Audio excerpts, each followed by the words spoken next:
Hey, Antonio.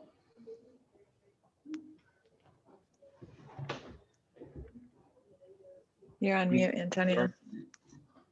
You're on mute. Hey, Hey. there we go. Hi. Multiple things happening here in the background. So great to see you guys. How's it going? Have you two met? No. Crossed paths? Well, that's what we're here for, is to connect fellow travelers. Nice to meet you. Nice to meet you too. So I think in the interest of time, we can just get right into it. We're going to be joined by another guest who is wrapping up a seminar. So it's Francesco Marullo, who is a faculty here in the school and at UIC. So he'll join us at some point. But I'm just going to let the students join us now. And we can get started.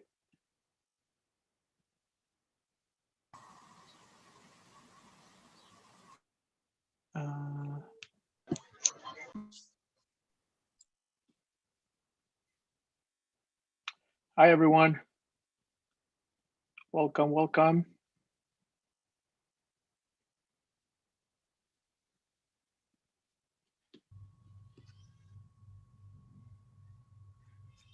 Okay, how's everyone doing?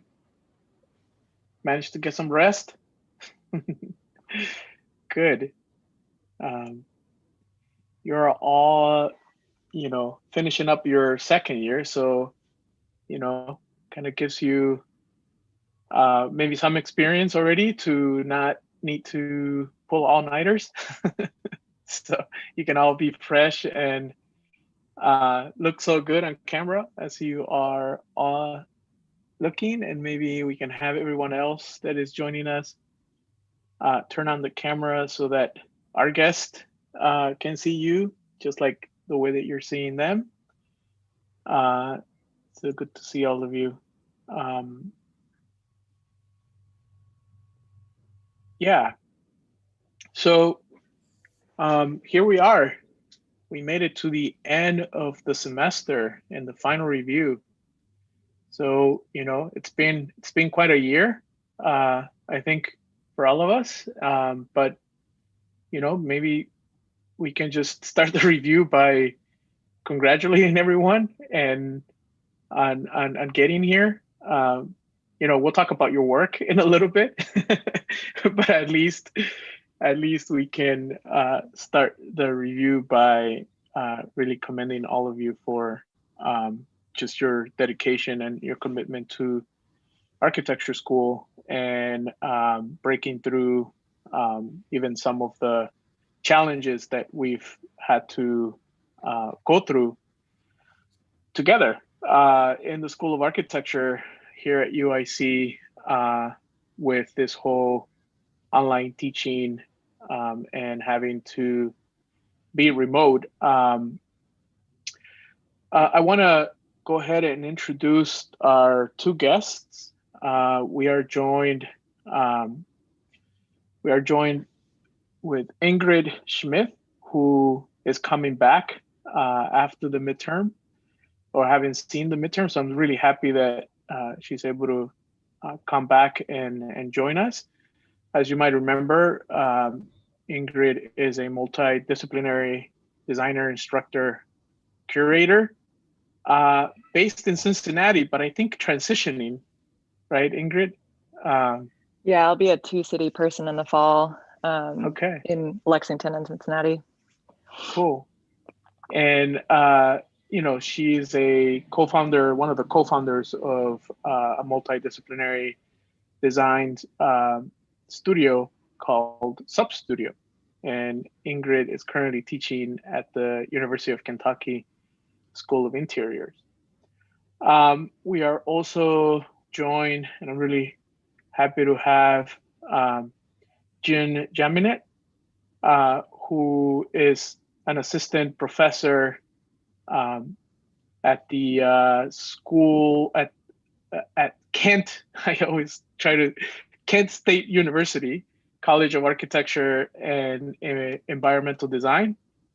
So I think I was really happy that Gian was able to also move some things around in his schedule so that he can join us for the whole duration of the review, because his research examines a shift in metaphysical thinking provoked by our fundamental reliance on technology that alters our perception of the built environment. So I think it's great to have him here. And then we are also going to be joined by our very own Francesco Marullo, who is wrapping up a seminar right now, one of his graduate seminars. So he'll join us and kind of, just dive right in, I guess. But you all know Francesco, who I believe was your arch.252 instructor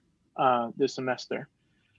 So we are in very good company. It's an excellent trio. So I'm really excited for that. And for Ingrid and Jin, I would say that the title of the studio is Through the Seams. As I mentioned briefly in my invite, I'm coordinating the studio this semester and been teaching alongside a great group of faculty in the School of Architecture, Johannes Berry, Anya Jaworska, Abby Chang, Paul Preisner, and Dan Wheeler. For the interest of getting kind of jumping right into the reviews, I guess we all decided to just kind of have our own reviews in our respective meeting spaces. And but I kind of want to just give you an overview of what we've been up to. And I think we can maybe start here, which is to talk about the premise of the studio, and that it was to examine the relevance of seams as geometric and spatial details of whole, its parts, and the mashup of traditional alternative materials. It kind of also took off from an example that if in sewing, a seam is the moment where two or more layers of textiles are held together with stitches. For architecture, a seam is the space between two or more materials that either meld or antagonize each other. And I think, overall, the studio aimed to explore the architectural implications of seams beyond mere technology, industry, and ornamentation, but as a way of gaining access to architectural details, materiality, form, and space. So that's really kind of what we hopefully are going to be presenting today through the work of the students who are, again, in their second year of their undergraduate program. We went through three exercises, somewhat cumulative. In that, in the first exercise, it was basically to introduce the seams and the material systems that we wanted to emphasize and have students focus on. And it was really about the understanding the principal seaming techniques within the most conventional material systems. So you'll see that as we progressed, we began to open it up a bit more to other materials, and again, that's when we gained access to like a wide range of conventional and unconventional materials. But yeah, over the course of the semester, they were asked to kind of think about and expand the understanding of architectural representation. So this is also something that is very important here in the studio with the projects and how they're being drawn and represented. And so it was asking them to kind of expand and broaden the techniques and their relationship to technical drawings and physical model making. So I would say that maybe at this point we ended up somewhere like having drawings that are technical, but at the same time atmospheric. And there's also has been a studio that has been heavily digital, but at the same time physical. And that was something, that was really important because even through the distance of not being in person, the students not having access to shop or to the kind of normal tools and sort of equipment that they would have for this studio in a normal year, it was still really important for us to continue to push the physical model making. And they were doing this remotely, and they were presenting their models through GIFs, so moving images, and trying to give us a sense of what these models that they were seaming together or exploring would actually feel like as they, as they kind of spin them around or try to capture the kind of physical qualities of these things, these physical things, without having them in front of us. And at the same time, it was a studio that kind of worked and operated at these two scales, the 3/4 of an inch equals a foot, which really allowed for drawings to have a significant amount of detail and articulation, and also kind of kept the students within the 1-to-1 scale. In other words, like the materials and the materials and the systems and the way that they were bringing things together were actually the things that then end up being part of their project. So there was some attempt to move beyond representational materials and actually begin to kind of think about ways that these materials, cardboard, paper, whatever it was they were working with, actually ended up making the architecture that they were detailing. And so it was a little bit of a kind of like a make do with what you have attitude early on in the semester.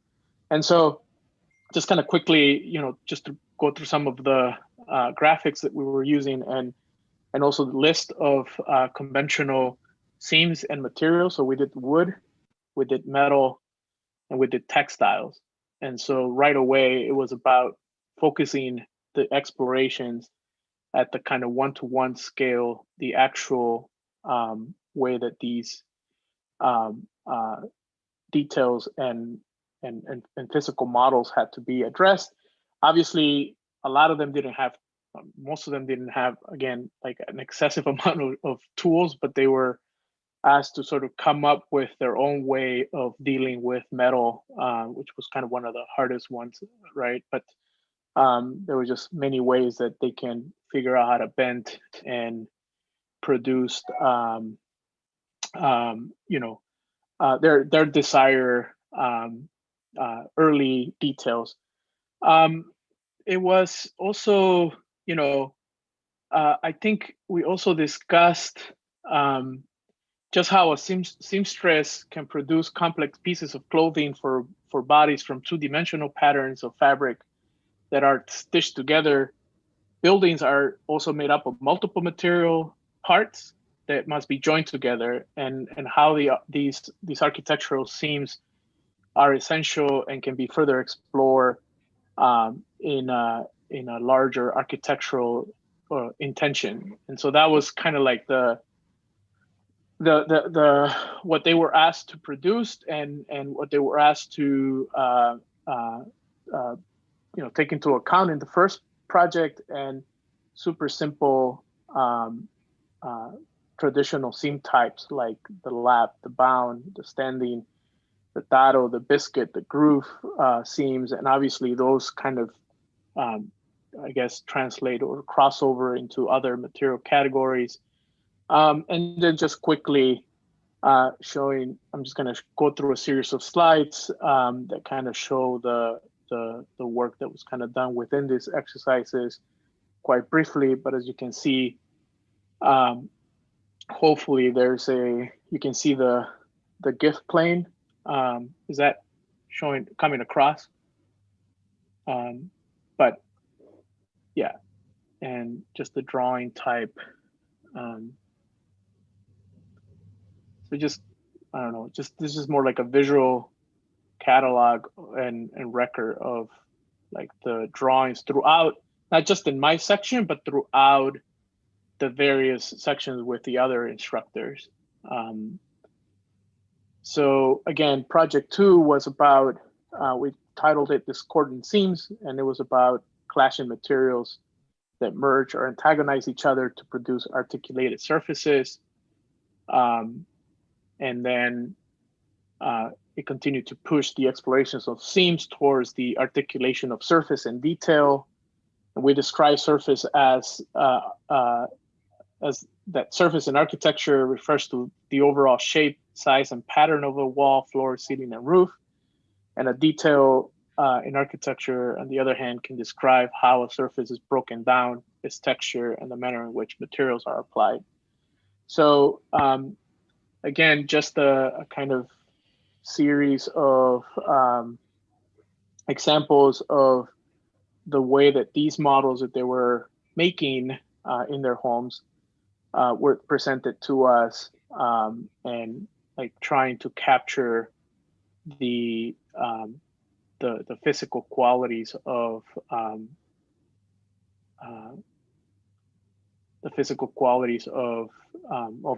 these models and systems.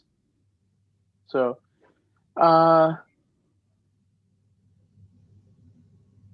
yeah, we'll just kind of how some of them were actually being melted, and that material or that system was then reassessed and reconsidered. So again, here in this second part, it was about allowing access to again non-conventional materials and kind of clashing them together with the more conventional material types. And then just again, what we're going to be presenting today is what we call the space for passing through and doing something, one activity, like drink water. And this is a project that explored the relationship between architectural forms, material assemblies, joinery, and spatial behaviors. And it is about the final project attempts to push the relationship between architectural forms, right, material assemblies, and volumes that allows people to pass through and at the same time offer one specific behavior. And I think we can end here, and it's like maybe what we hope that, you know, these final projects end up sort of in a way showing, and that is that they become an extended threshold, a space for passing through that alters the way that people experience an ephemeral architectural environment with an established mood, form, scale, materials, and a new surrounding context. And again, here's just some views of like the midterm across all of our sections. So, sorry, it's a little bit of a maybe long-winded explanation, but just sort of just to frame what we've been up to. Francesco, are you here? Yes, I am. Sorry, I'm just out from another meeting, so. It's okay, welcome. So, welcome, thank you. As I mentioned in the email, our external guests today is Ingrid Schmidt and Jean Jaminet from Kent State University, and Ingrid from University of Kentucky. Nice meeting you. Okay. I don't know, Francesco, how much of the presentation you cut, but Catch up. I will catch up. yeah, all right, awesome. So let's just get right into it. And we're gonna start with our two students that are joining us from distant time zones. So we'll start with Alex in Vietnam and Nestor in Dubai. So Alex, lead us off.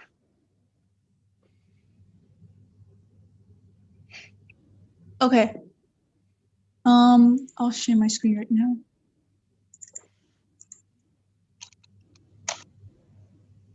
So this project is called the overhang, and it's a combination of lap seam and the joining of three different materials, which are foam, soft foam, steel frames, and pieces of textiles. Okay. Nope. So right here is the isometric. Actually, can you hear me well? Can you hear me well right now? Yes. Yes, we can hear you well. Okay.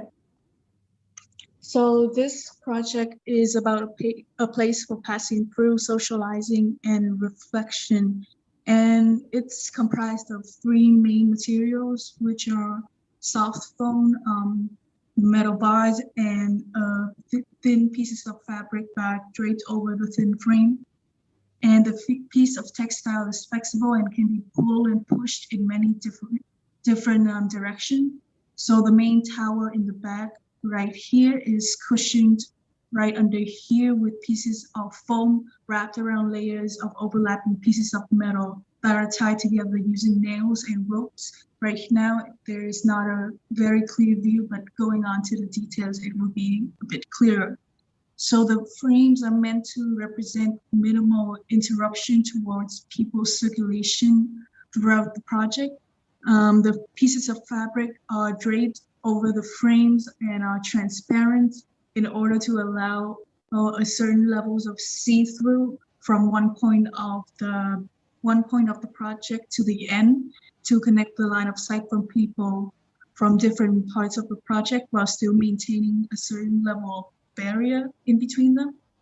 And the barriers are also flexible and could be draped, could be pushed up, pushed down, could be compressed or relaxed, and could be molded into any shape that you want and extend the boundaries beyond the frame that is suggesting it.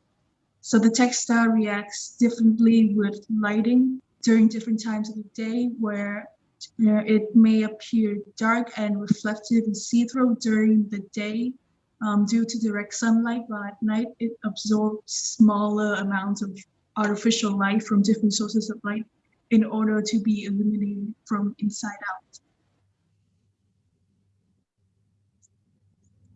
Oh, can you still hear me? Yes.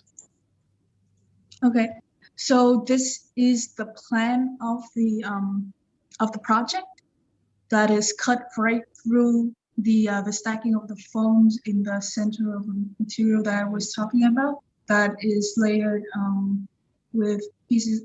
The outside layer is a piece of foam that is wrapped around using pieces of foam that are sandwiched with pieces of metal and are nailed together and are tied together with pieces of string. I mean, it sounds complicated, but it's actually not. Right here is the longitudinal section, the transverse section of it, the front elevation, and the side elevation. The roof plan right here, so the material is transparent, so it is see-through from top down and from left to right and such. So right here is the physical model GIF, which this picture is a placeholder right now.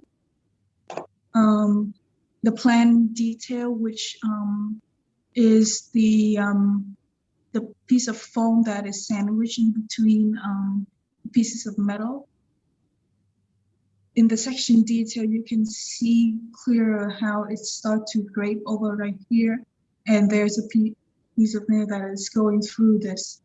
Up here, the piece of textile is being sandwiched in between these metal bars that allow for them to move up and move down.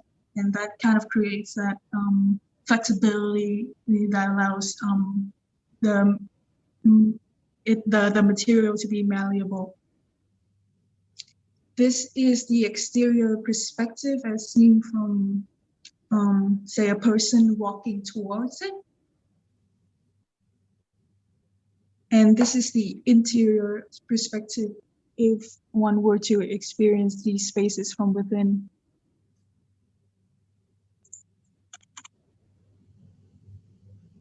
Let me see the GIF.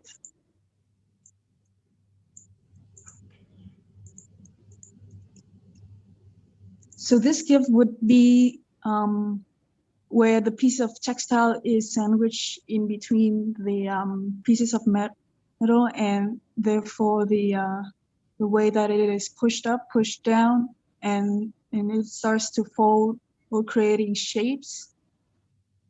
I think this GIF is a bit too fast right now, but. And this GIF is the. Oh. Are you seeing it played right now? No.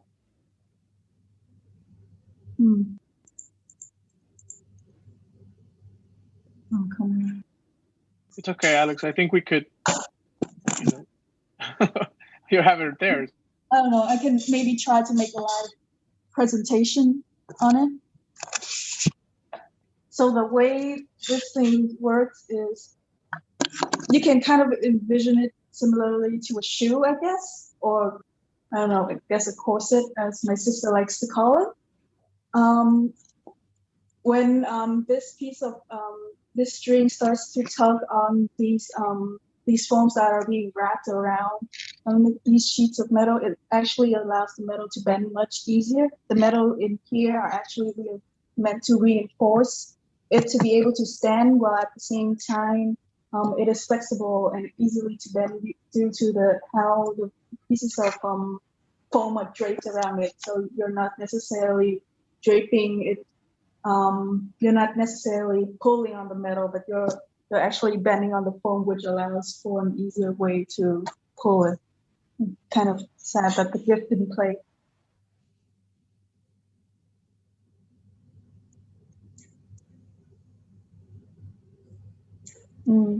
Yeah.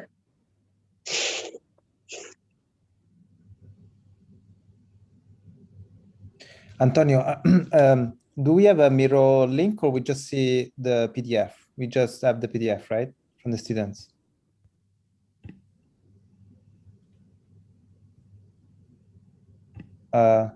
Antonio? We lost Antonio. Oh, I think he might have gotten kicked off because somebody else became the host.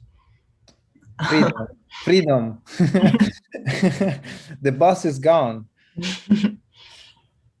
Yeah, so Alex, do you know if we only can see your PDF, right? There's no Miro board, right? Yes. Is that correct? Yeah. Okay. Can I ask you just to go back to the first slide, not to the photograph, but to the first drawing? Yeah, this is this. Can you zoom in a little bit?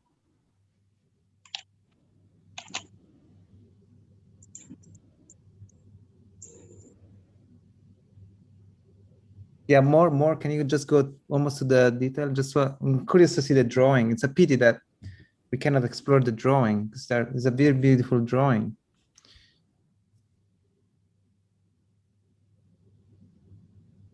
So the corset part, is that these sandwiches, or is that this part here? Where does the corset come in?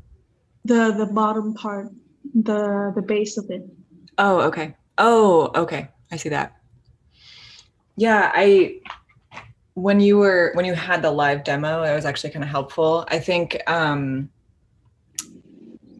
one of the things that's so nice about working with soft materials, especially in conjunction with hard materials, is when you're able to express the deformation. And so right now, I don't know exactly what type of foam it is, but it seems like it's not quite soft enough, because I think it would be so nice in that corset if you could see if it was like a little bit thicker and a little bit softer, so that you can see it actually being pressed in. It would really feel more like a corset if we can start to see the fat kind of squishing out between the laces as it goes up. That's where you start to create that tension. And it would then become more apparent what the relationship is between the soft coating and the harder structure of the metal underneath. So those feel like opportunities to really kind of push the dynamism of this project. And I think you can use the drawing to really split the difference in a way and start to be a little bit aspirational about what that material might actually be. And Antonio's work has been like, he has a lot of experience drawing pudgy things or soft things or things that have fat and rolls of fat. So I think looking at that line work and making sure that it's really, really specific to the actual density of that memory foam or whatever it may be, can really help to create some contrast in this project. Because right now, when we read this drawing, the fabric we can tell is soft, but then everything else seems hard. And I think you have a couple different things going on here, and I would push that as much as you can, because the specificity of the material is really what folks are interacting with in the space. Mhm. Hi, Alex. What is that material, the fabric material? I may have missed that. The one that is draping? Yes. Yes. I actually don't know what it's called in English. Do you know that the kind of thing that's raincoats are made of, that are transparent? Okay. Yes, they are those. So it's has the properties, it's kind of plastic. So it kind of has some kind of rigid properties, but it also has kind of fabric properties, right? So it has some kind of stiffness, but also can fold and bend. Has properties of transparency, but when you kind of fold it together, it might start being more opaque.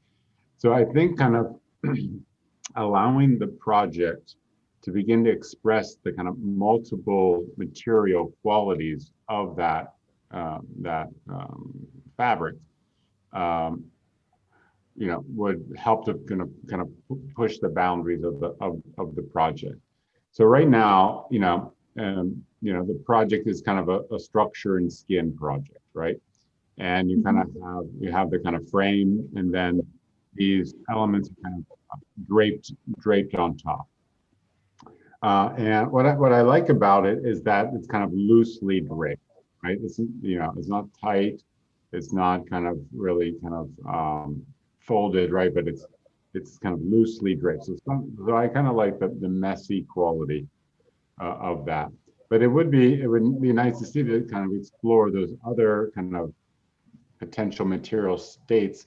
Is there a time where the skin is pulled taut over the structure? Is there a point where that kind of pulls away from the structure? Does it become extremely kind of folded and kind of curvilinear or topological, right? Because that will start not only kind of changing the kind of material qualities, but also the spatial ones as well, including the relationship between the structure and the skin. So I think there's a lot of potential here, and this kind of corset, corset it's loose, it's tight, it's bunched. I think sometimes if you pull the corset, too tight, right? Sometimes the skin starts coming out the back or over the top, right? So I think those kind of strange moments, right, could be really productive for the project.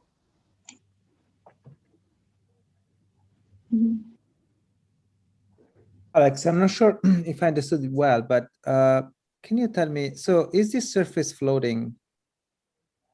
That is due to the context that I was placing it in, where it was draping along an adjacent structure.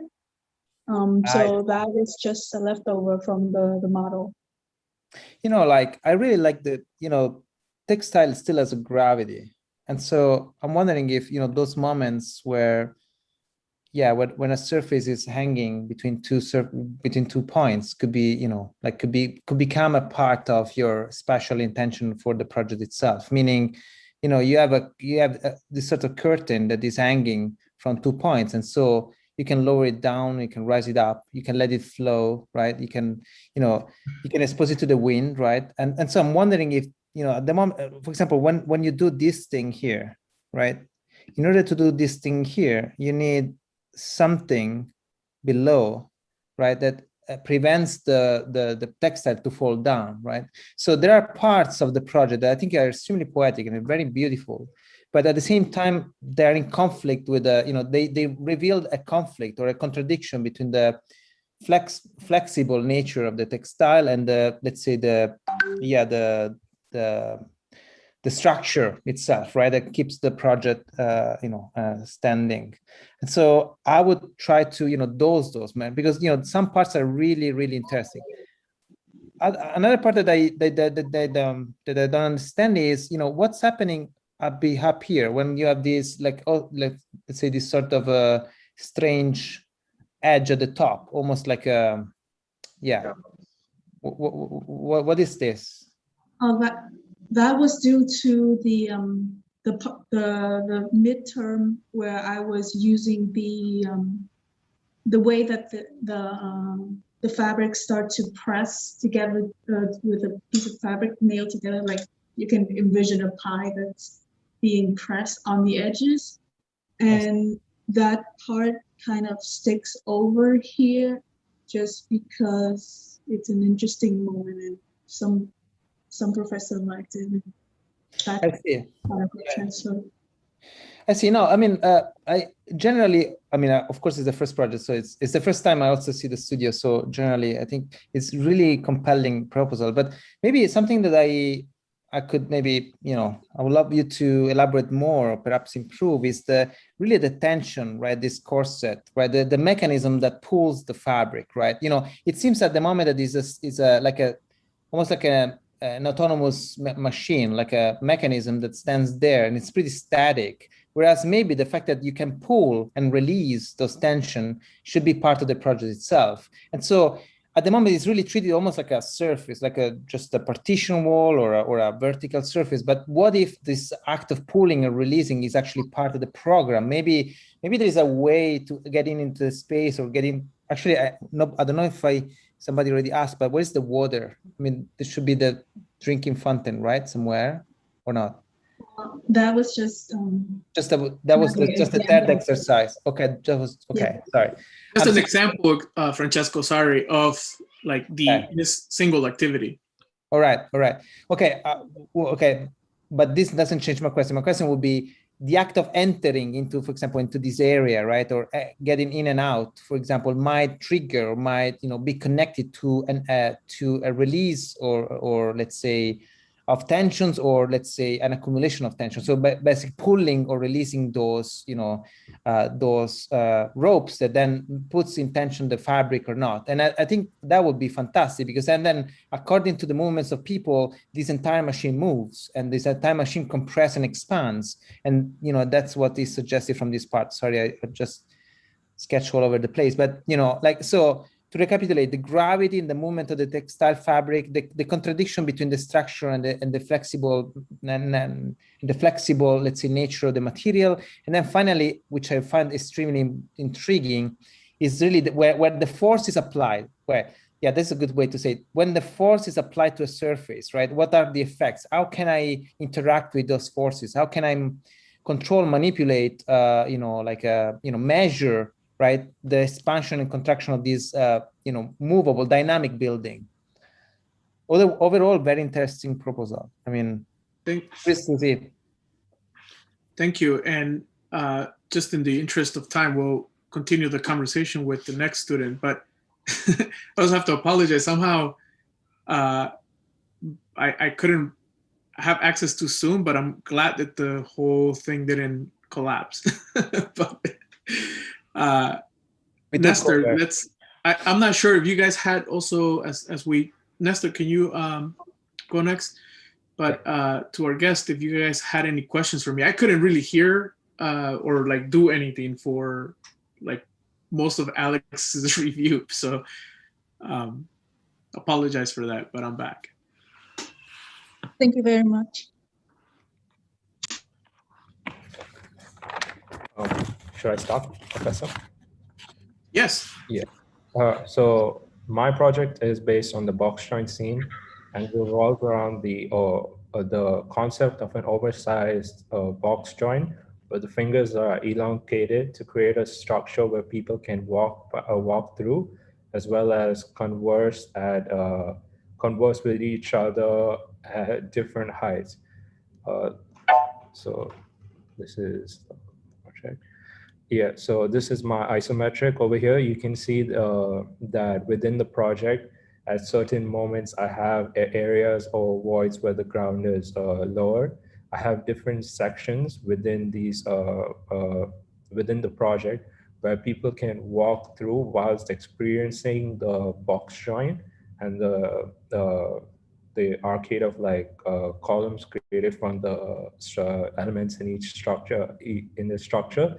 As they walk past and walk through the project, they are able to converse with one another, move to different floors, and just enjoy the box joints specific features within the project. You can see in the floor plan on your on the right that there's an area where the people are seating, an area where people are able to move up in height, area in the middle where people can walk through at a stable height while still being able to speak to each other, to the people who are sitting, as well as a stairs and ramp at the complete right where people descend in a descending height order and still be able to speak to one another. So this is my section, and within my section, I wanted to kind of grab the kind of show you how the levels within the project works, as well as how the elongated fingers attached to each of the each element of the structure. They're stacked plywoods that are fitted into each other, allowing for much more rigid structure, as well as keeping each piece of the elements in place. So as you can see within the sections, there are people moving around within the structure and able to view one another whilst being able to socialize and kind of grab the interesting, sorry, and what happens is while they converse and as the time moves on, they're able to grab a whole different experience as shadows come into play and as the different time zones change. So this is the elevation. You can see that within each view, there's a conflict where one side shows that the oversized box joint is dominates the entire design, whereas where it might look like there's not a lot of space in it, when the other view shows that there's a lot of space for people to interact with one another and speak.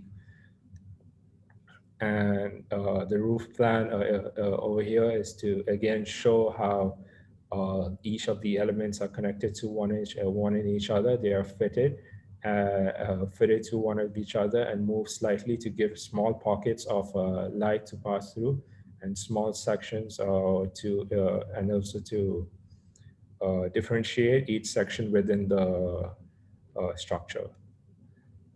And these are the plan and section details showing the stacked plywood. And these are the interior and exterior perspectives. You can see that the way the shadow comes in and how a person is able to walk through different sections within the project whilst being able to experience the full effect of the box joint scene. and I will show you the GIF.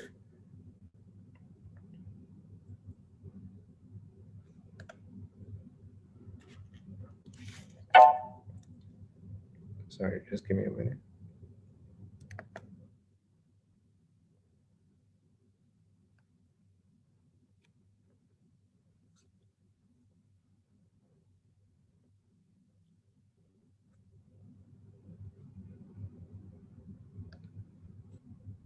I don't know if you can see the GIF too properly, but this is how the layers of this the pieces of structure come into play and hold one each other through the small spaces within the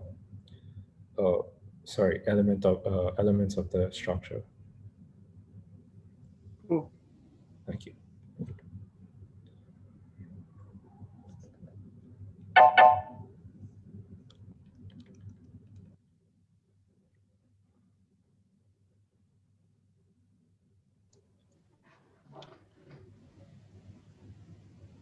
Hi, Nestor. Hi. I like the project, and I like you're picking up on the tectonic qualities of that joint, right?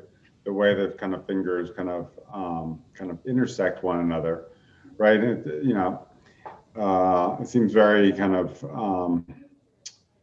natural to want to kind of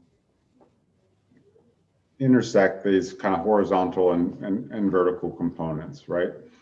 Can you just click through the slides a little bit? Yeah, right here, the section, yeah. You know, I really love this section because beyond the tectonics here, it's starting to do other things. Number one, you're kind of working with the ground. And, you know, I think just that kind of, if this thing was kind of sitting flat on the ground, it just would not have the same impact. And you're kind of, because the steps, right? The kind of jagged kind of profile of each of the kind of the steps, right? Kind of plays on the kind of graphic quality of the wood components, right?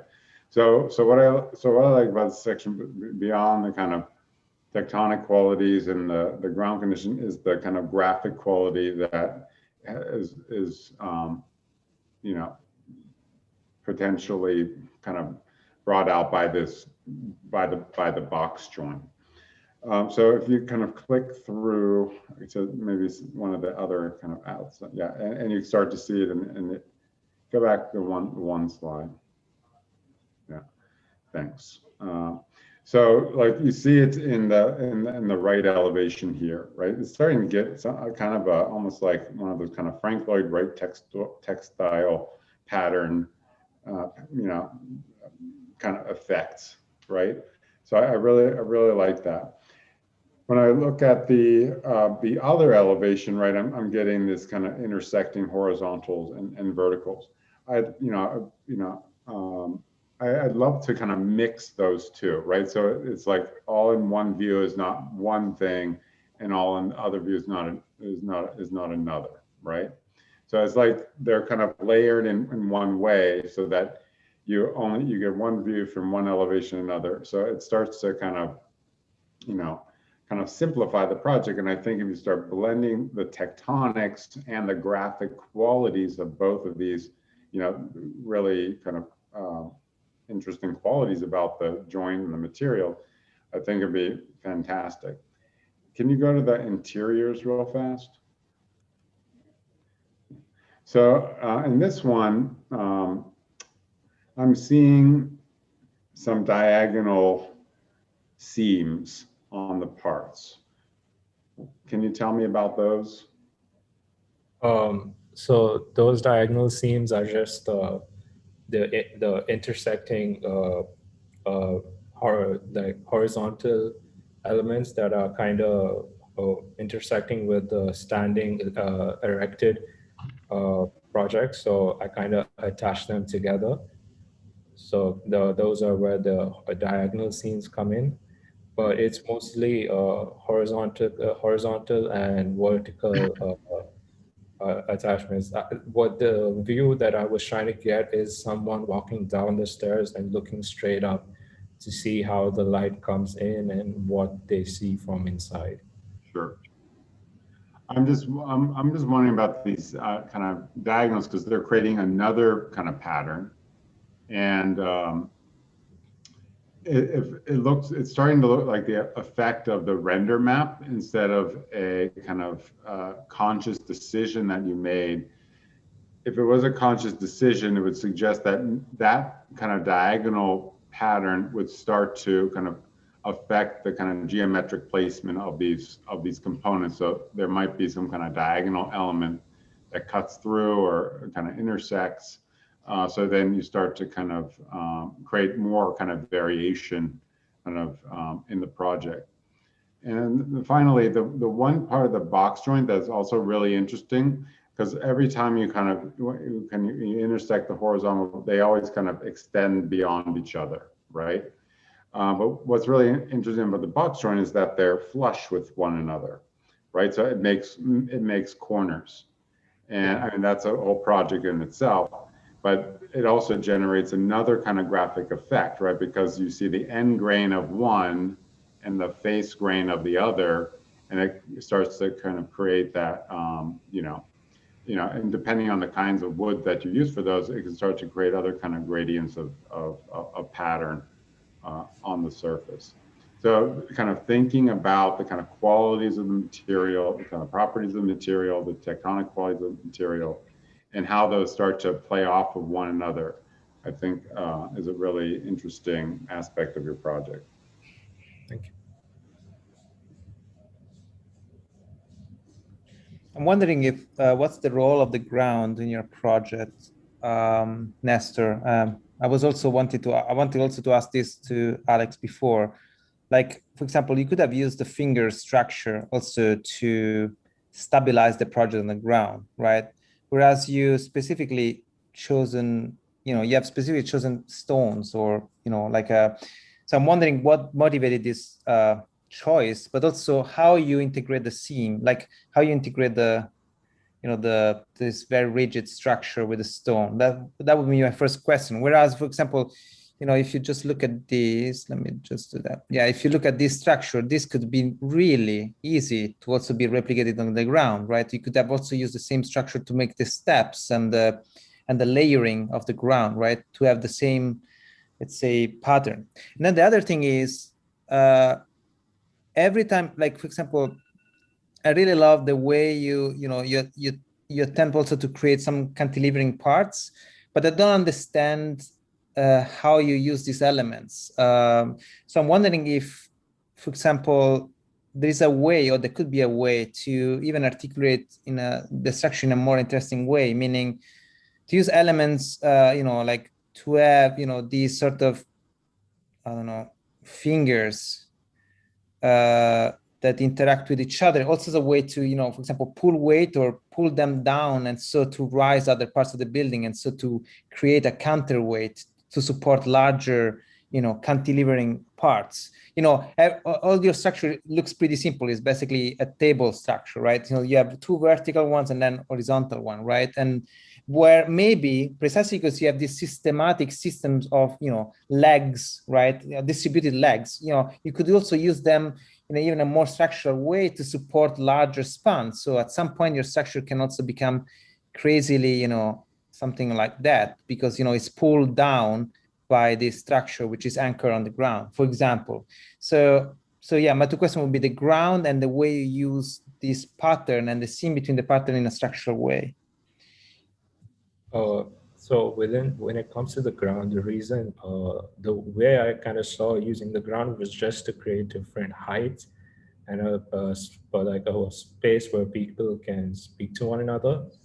I found that keeping within the limitations of the project, I wanted to have spaces where people could move across the project and kind of be able to speak to one another at all types of different heights, from the different levels to the different staircases to the ramps and to the seating arrangement. So that's the mostly the way I use the ground. But now I see what you mean by using the vertical elements to kind of create a much more large spanning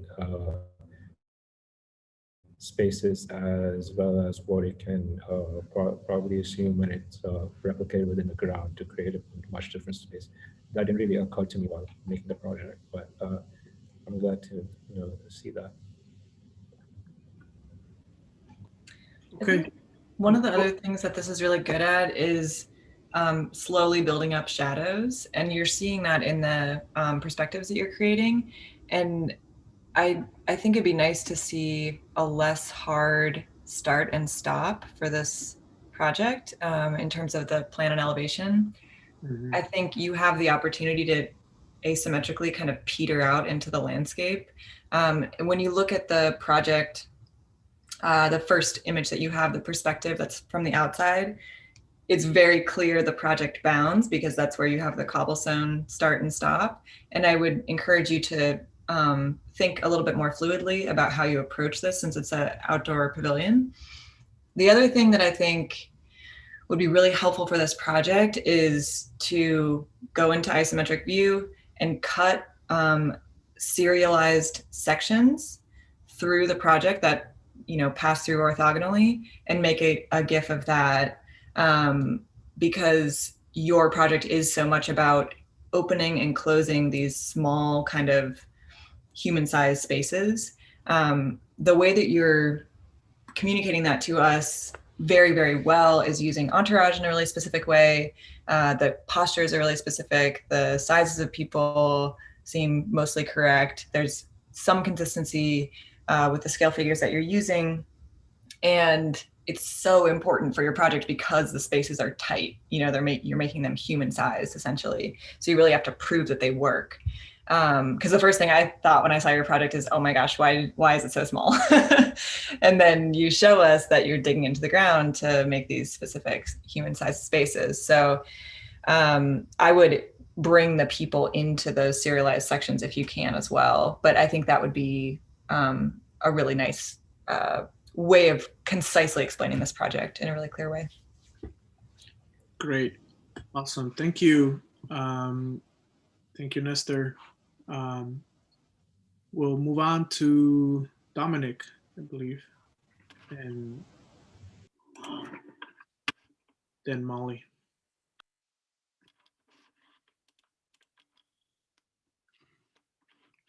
All right, can you see my screen? Yes. Right, here.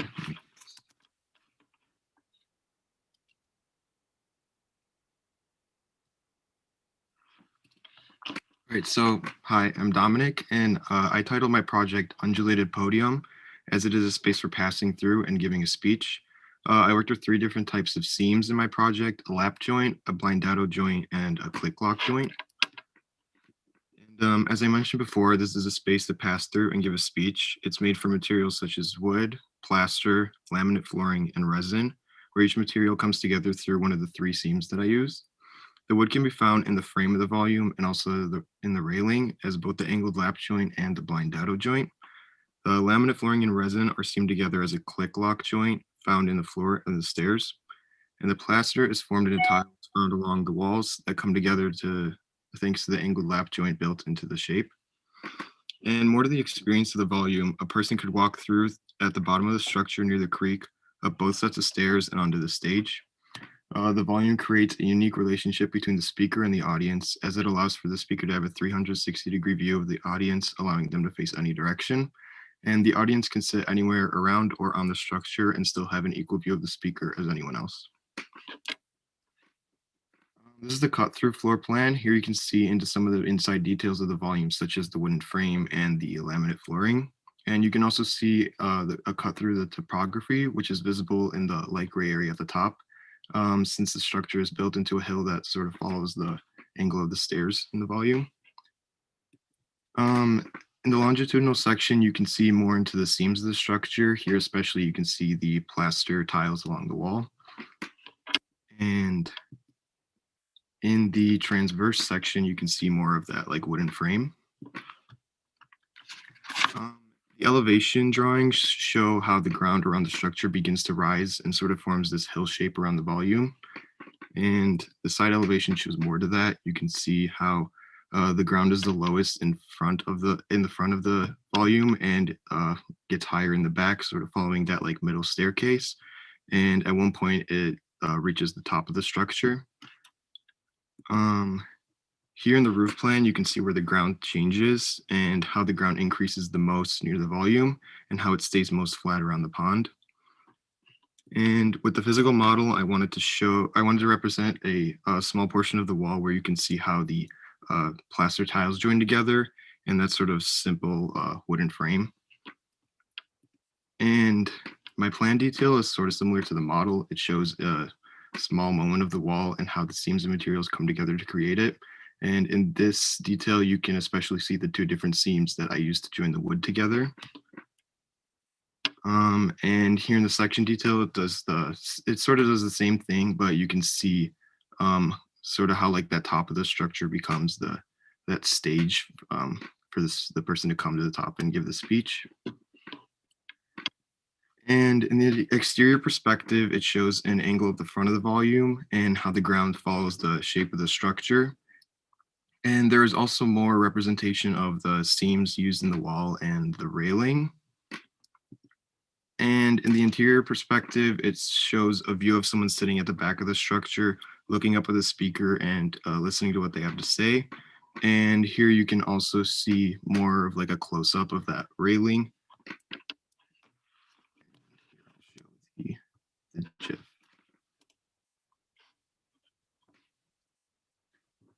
Is it playing properly?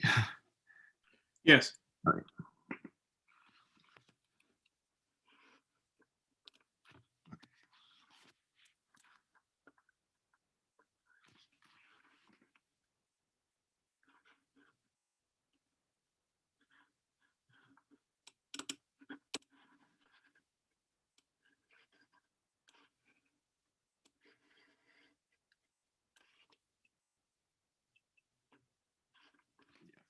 If anybody needs a close-up of any of the drawings, then please let me know.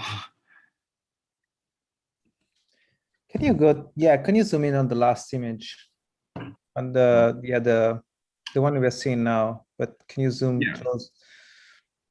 I'm simply wondering, like, I really like the locking system of the panels, but at the same time, can you zoom in more? Like, it's a pity that, you have very good drawings, but they're small. Like, I don't know, like, I wish I could browse them, like, could navigate them better, but yes.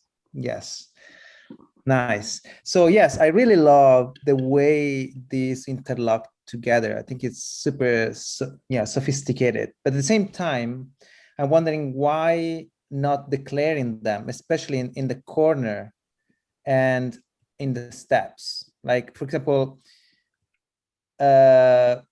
like in the corner, everything is perfectly straight. Whereas maybe I would have revealed this, segmented.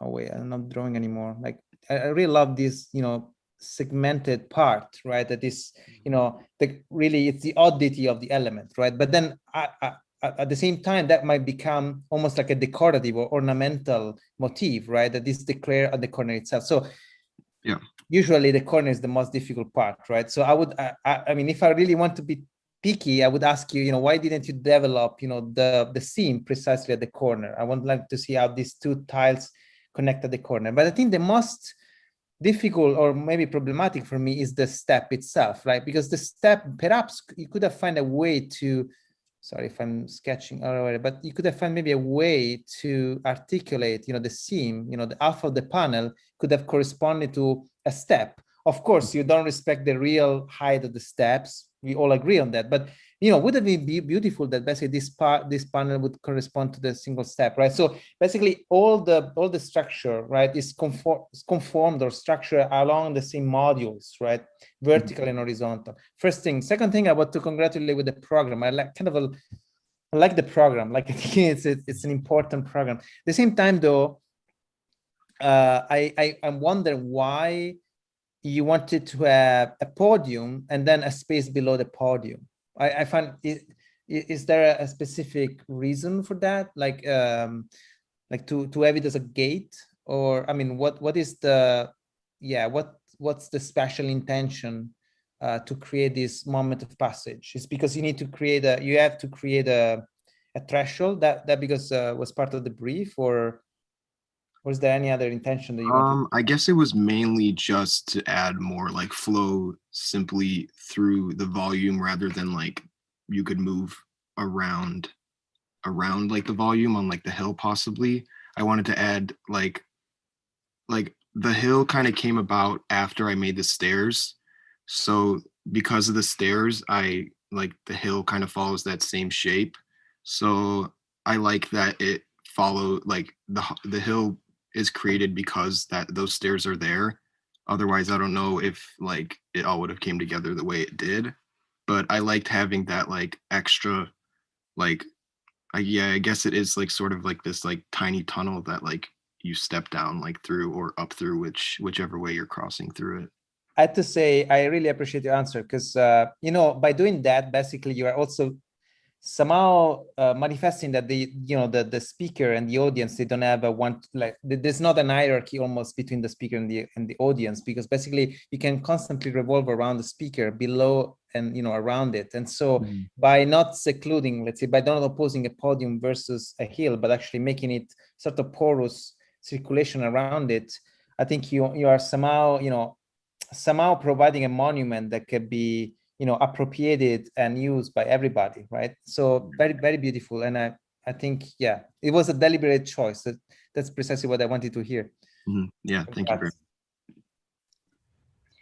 Yeah, I think your joint is really lovely. The one thing that I wish that you would explore with it is the third dimension a little bit, because right now it is totally two-dimensional, but in terms of addressing these stairs, similar to what Francesca was saying, because you're molding this panel and you want them all to be the same, there could be, a ridge that happens in 3 dimensions on the front where, water drips or something like that, or on the inside there could be some sort of support that actually juts out and receives the stair. Because my main concern with this project is that you've developed this beautiful system and you're using it as little as possible. Like you're trying to have 2x4s essentially solve all of the rest of the problems, but you don't have to, because you have cast this thing and you can think about it in 3 dimensions in a way that it starts to solve problems for you that right now you're employing the wood to do. Yeah. I think, I similarly think that like starting to build up these walls on either side will kind of compress the space a little bit more, because you have like just the thinking about how almost like obliterating it would be to be around these monolithic tessellated cast panels sounds really beautiful, and I would use it as much as you can, almost like the Herzog and Demerin winery or something like that with the gabion walls. Like you want, when you're creating a crevice in the earth like this, you want to use the masonry to really show that you're kind of pulling that apart. And right now it feels incredibly lightweight as a structure, and you're showing us how light it is. And I don't think that that's really to the favor of the project in this case. I think you want to think about your system as something that can solve logistical, but also spatial problems, and really go for it. Yeah. All right. Thank you very much. I'll just make there's a couple quick comments. I think I'm just gonna reiterate what we've already heard. I agree that, I like the kind of interlocking nature of these tiles, and I wish that it had more to do with the kind of massing of this kind of bridge podium that you have kind of going on here. If you kind of extruded them as logs, right? And you can kind of stack, they're kind of like Lincoln logs, but they kind of stack and interlock in a different way. So, and I think so. I agree with the comment that you're letting the stud construction kind of drive the tectonic, right? Whereas in the tile is just the kind of surface application, where the tile and its joint can do both. I kind of like that, I like the nature of this, this kind of bridge or podium. There's you can make a narrative about that really quite easily, especially being in this park. I would have kind of modulated the form rather than letting it be so symmetrical. I might have shifted the stairs or mirrored one, or kind of gave it a little bit of kind of variation there. And I like the pass through, or the covering, or the cove, right? Because not because you can see the rest, frames of view, but it actually has the potential of hiding other activities. So this is the place where you make out, get mugged, or sell drugs. So I like all three of those things. Well, not the second one. Great. All right. Thank you, Dominic. Thank you. Thank you very much. On to Molly. Yeah, hi there.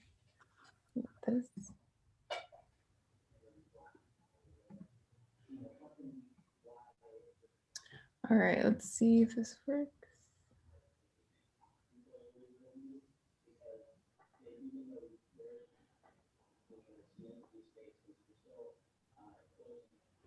All right, does it still show if I share through Acrobat? Yeah, we're seeing your screen now. Okay, sounds good. So this is a project that is revolving around, and wait, did the screen change there? Because no, it's saying it's paused when I screen share it through Acrobat. Okay, So, can you do it through there? oh yeah, I'll do it through the PDF itself.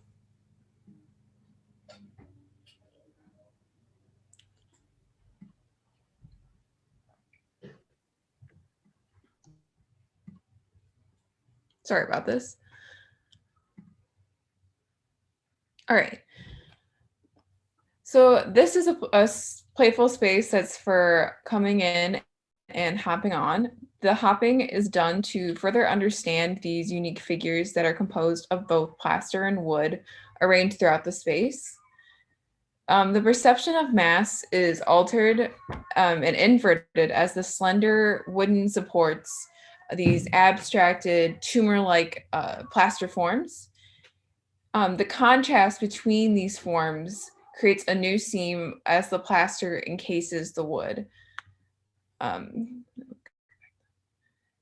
so this envelopment allows for the connection of the wood to be made sturdy as the observer interacts with it. And as they're questioning these strange forms, they're able to use their physical senses to understand the ones at eye level, but then the smaller modules, they are using their physical sense of touch to hop on and further explore it.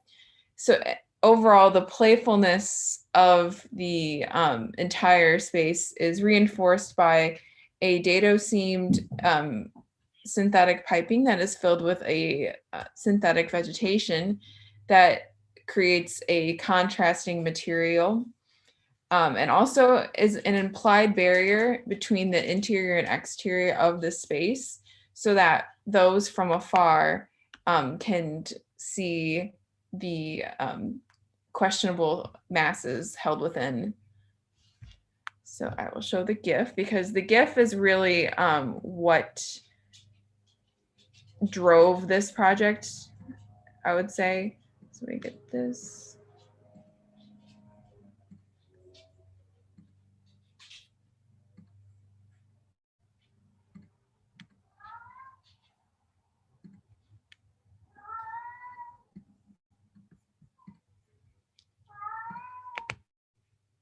All right. So, that's the end of it. Let me start it over. Sorry. We're only seeing your. Yeah, I had to restart it. Okay. It was at the end. I'm sorry. Okay. But we're only seeing your files. We're not seeing the preview. It's, oh, okay. I don't know how else to share it. Can you, this is only your presentation files, right? Can you click on one of these?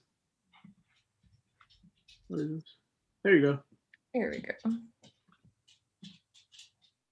So it's kind of small, but yeah, you can Sure. see that there is the balancing act and just the contrast of the two materials. So I'll go back to the other one.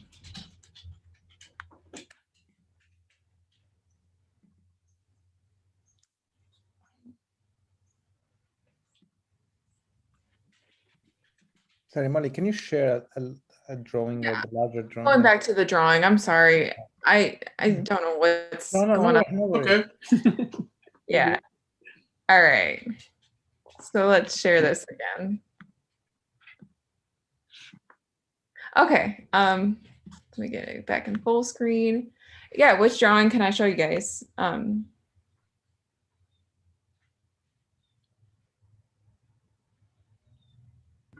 Do you have an image of, did you do like a physical model that shows the synthetic vegetation with the pipe? I did that for my plan detail. I kind of glossed over that one. I don't have the physical model in real life, but I used the dado seams so that they're seamed together and kind of overlapping. And then the synthetic material is then stuffed within and held in place by what would be a dirt or some sort of, set item. Okay. Okay, but that didn't come out of the initial studies where you guys were physically seaming things together? No, not Okay. specific. Gotcha. Yeah, I think the way that you're showing the vegetation is like pretty abstract, and I wouldn't, or synthetic vegetation. So I think I would just start to really drill down into what those line types want to be, how the curves or crinkly lines or straight lines or angular lines, like those are all going to be really different in terms of the atmosphere that they create in the space. So I would get a little bit more specific about that. I think the space is fairly believable, actually, as like a pavilion at a festival or something like that, something that adults can kind of engage with in a playful way. Yeah. I think the drawings are really pretty consistent with each other. The styles that you're using to address the sections and elevations, I think, are really nice. Do you have? Can you go to your like most atmospheric interior or interior view? These would be.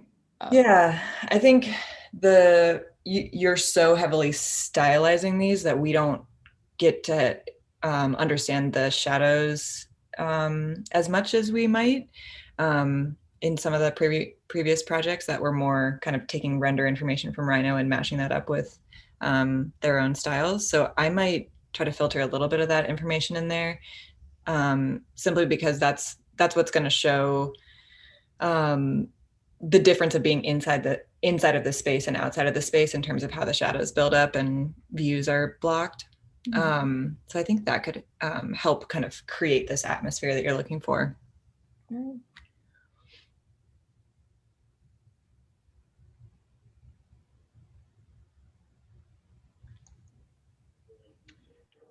I think it's a beautiful project.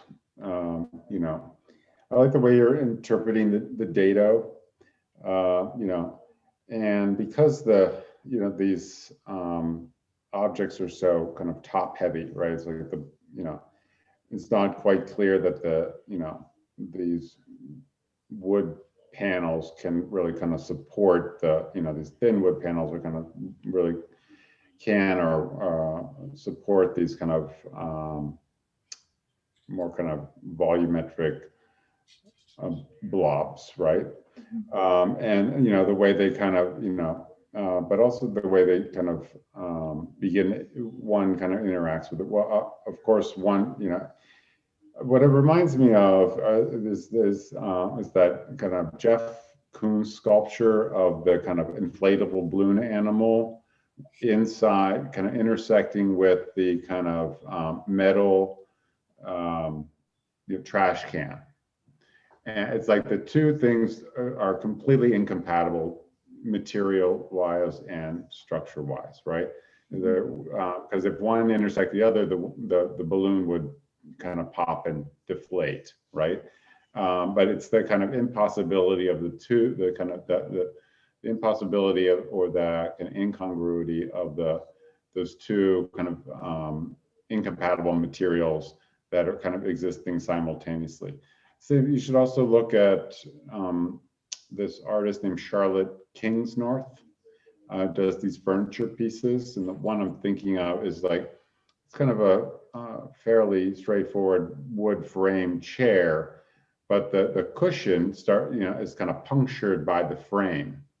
And she uses this, this kind of rubbery material that's kind of tufted with buttons. So it looks very fleshy. So it looks like the frame of the wood is kind of puncturing the flesh, and the flesh starts to fall off the bones. It's really, so, it's starting to give me that vibe. So I wish there were there were some variation between each of these objects here. So they start to, some kind of exaggerate the kind of more kind of dripping quality, another one puncturing, and I think you can kind of start to explore the other kind of possible materialities between these kind of two incompatible kind of materials. Also, and I really like these kind of artificial trees or planters, or I don't even know what they call it, like the planter posts. And also in that respect, maybe the plantings, number one, you would need to, would you need to feed water through this thing? Does the water kind of, can the water start to become kind of spray out? But also the plants themselves, right? Right now they're all kind of doing the same thing, but some of them might grow longer, some of them might have flowers, some of them, might kind of stay shorter, some of them are trimmed, right? So they start to become hairy, bushy, other kind of creatures in this kind of forest that you've created. So I think, I really like the kind of material kind of implications of the project. And now you can start kind of teasing out the kind of variations and fully explore those materials. Yeah. But it's a beautiful project. Thank you. Yeah, if I can just add something more. Molly, can you go back to the plan if you can, or? Floor plan or roof plan? Yeah, this is fine. Okay. Okay. Yeah, no, I was simply, I mean, yes, I agree with John. The project is really beautiful, and I like the images that you produce at the end. But perhaps precisely because you were so sophisticated in producing the images, I was also maybe like curious to see how those masses, those blob, react to the structure, to the flimsy structure that is below.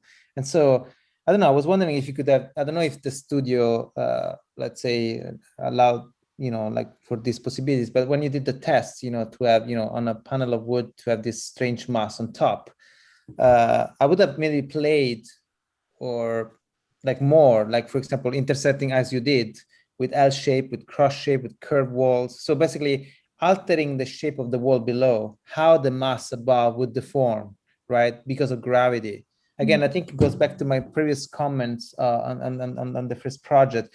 I think if it's a project, if the entire is about seams and also how arranging one of the two materials, right, the form will change, then I would really perhaps simplify the form, but play every time in a different way. For example, at the moment here, you have all basically the same, you see that they're always the same, basically L's, right? and this is the only T, or this is the corner, and this is the most, this is the most daring one, which is just a line. So I don't know, I would have done maybe a sort of catalog, right? Starting from the line, then a T shape, right? Then a corner, and you did that. But perhaps maybe to, I don't know, but maybe for the future, but to be even more scientific, I would have started from a same ball, right? And applying and just sticking this ball, even in your model, right? To different bases, like one a line, one's a T shape, one a corner, then a cross, then a curve, right? And then seeing how this ball would deform. And then I think the entire project would have been done in this way. I feel that, I don't know, maybe it's my feeling, but I feel that, I don't know, the elements that you introduced later, I don't know, I'm not sure if they're really necessary. I mean, they're beautiful, and I really love the way you introduced the earth and the grass, and like John was saying, the fact that there is a certain kind of temporal dimension because the vegetation will grow and will change the atmosphere of the park. But I don't know, I really find these, which actually gives also the title to the project, the hop, right? Those masses is super interesting. And so I don't know, I would have played only with those, but at the same time articulating more every time the seam, like the intersection of these two very odd materials. And even the height, if you go back to the three-dimensional, and the 3D, the section is great. Can you go to the section?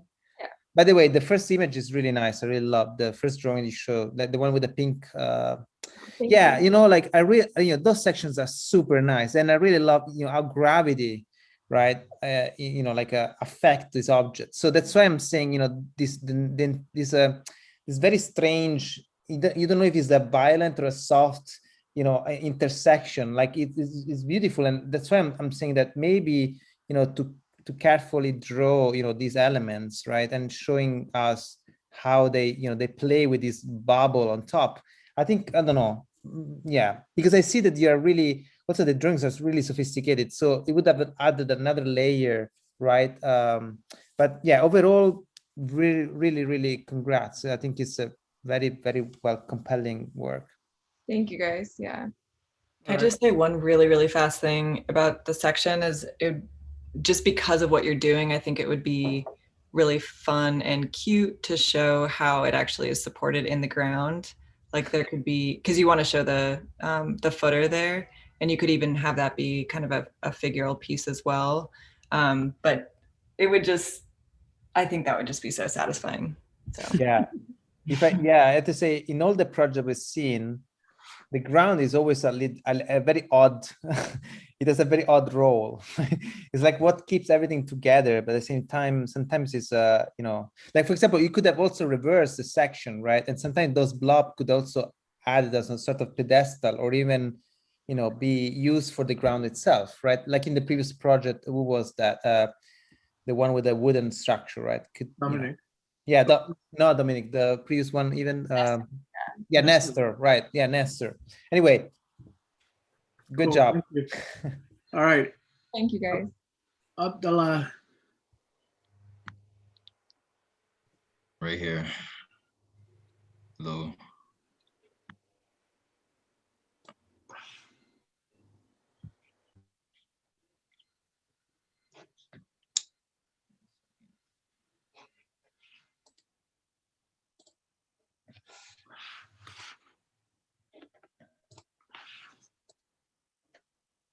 All right.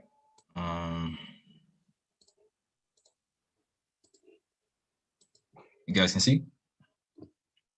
Yes. All right. So the name of this project is First Breath, and you'll soon begin to understand as I get further into the explanation. But basically, what we have here is an inflatable that is, we have an inflatable that is kept up by the air duct within at the center that it's a space for passing through and rejuvenating or catching a breath of fresh air. And so you can begin to see how it's done. This is the pit by which the air is emitted, and there are vents that come all throughout. And so as you enter into the space, you basically, there's a flap right here that you will either lift up or you could decide as a curtain. And you can just walk around, and anywhere you go, you will feel like a really strong gust of air to help pull you off. And this is basically this right here, silver grayish slab is a concrete slab that has a couple of functions, which it basically anchors down this this membrane that's surrounding the whole space, which is made of plastic and paper. It's seamed together, and also it's to help indicate a walkway. You know, to help prevent any haphazard falling into that pit. But this would be the staircase down, up, back out, where you can go around. This is a section to show, I guess, a better idea of what the flap would look like in that pit. And you can step down, you can see the vents as the air come out. And again, yes, the membrane is seamed together by paper and plastic. And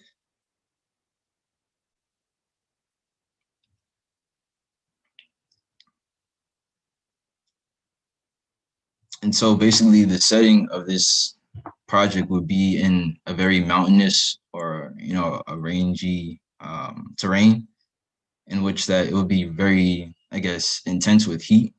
So as you, I guess, whatever endeavor that you're getting into, or you can come across this place, and it's supposed to be, I guess, as you come across it or stumble upon it, you're going uphill. And so that was the idea of as you're going uphill, you're already in the position, I guess, bending forward or leaning forward. So you have the inclination to lift up the flap, and you're already in the position prepared to enter into it by lifting up the flap, and then standing up, and then you're, I guess, extracted out of that setting you were in into this contrasting space that is completely different from its environment. It's just smooth and I guess not necessarily associated with the nature. And you extract it from the intense elements as well. I get to show my drip later, but yeah, it just gives you a sense of like a surreal separation from the environment that you just came out of.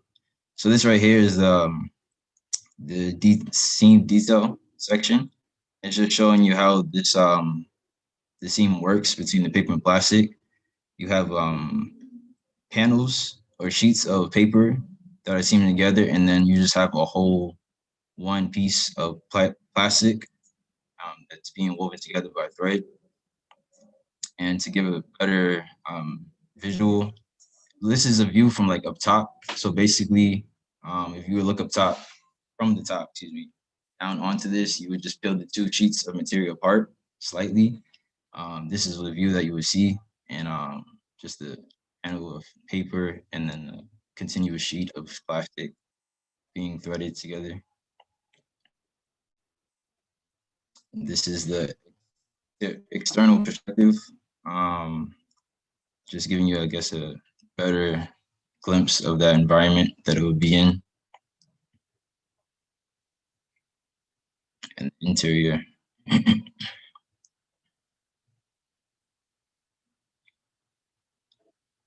And pull up the drip.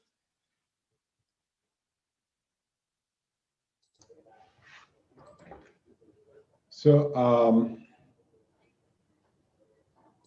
what holds this thing up? It's an inflatable. So the pit in the center of the space, it's blowing out. It's continuously filling the space with air. And can you explain how the seams? So you're talking about the seam, how the fabric or the material is stitched together, correct? Yes. Can you explain how that works again? Yeah, I was trying to pull up the GIF, but I can't. It's not seeming like it wants to come up. But yeah, I'll just pull up the.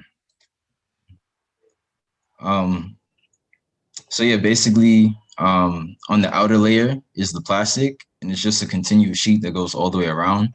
And then on the inside, you have sheets of paper, about 13 inches, 13 inches of squares that are stitched and overlaid over each other to the plastic. And so on the outside, you have the plastic, the inside, you have paper. And then you just have the air inside that's keeping the inflatable, I guess, stabilized. The wavy line is the stitching of the thread. Okay. Okay, I will take your word for it that that seems going to work.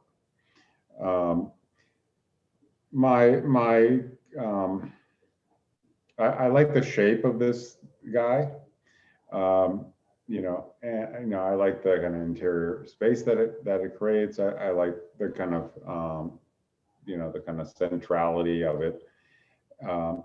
There's a project called the Enviro Bubble that Rainer Banham talks about, and basically, like, he thought the architecture sucked and architects suck, and nobody cares about architecture anymore.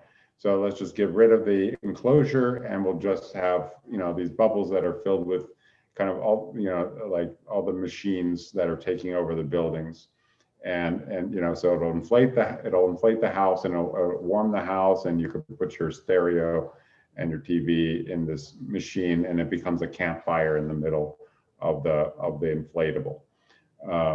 You might want to kind of take a look at that article. But so it has those kind of implications. My issue is, like, how do you kind of up, you know, that's a what, 30, 40, you know, 40 or 50-year-old argument. So how do you start to kind of update this? How do you kind of how do you engage that argument? Well, first of all, you know, if you have a flap as your door that's kind of flapping in the wind, right? That inflatable is not going to work, right? So I would suggest another kind of seam, which would be the zipper, right? The zipper can kind of not only enclose the bubble, right? But also give you another way to incorporate seams. You know, it's a different kind of seam, right, into the, you know, kind of into this into the structure. So I think there's, you know, there's a lot of kind of potential here, and I don't want you to kind of use the just the kind of inflatable nature of that of the project just to kind of do all the work, you know, of the architecture, right? So as kind of you know, cynical as Rainer Banham's being about, let's get rid of the enclosure, you know, I think he was kind of advocating for, you know, how can we kind of be more innovative about how we deal with enclosures and kind of incorporate kind of technology into our buildings.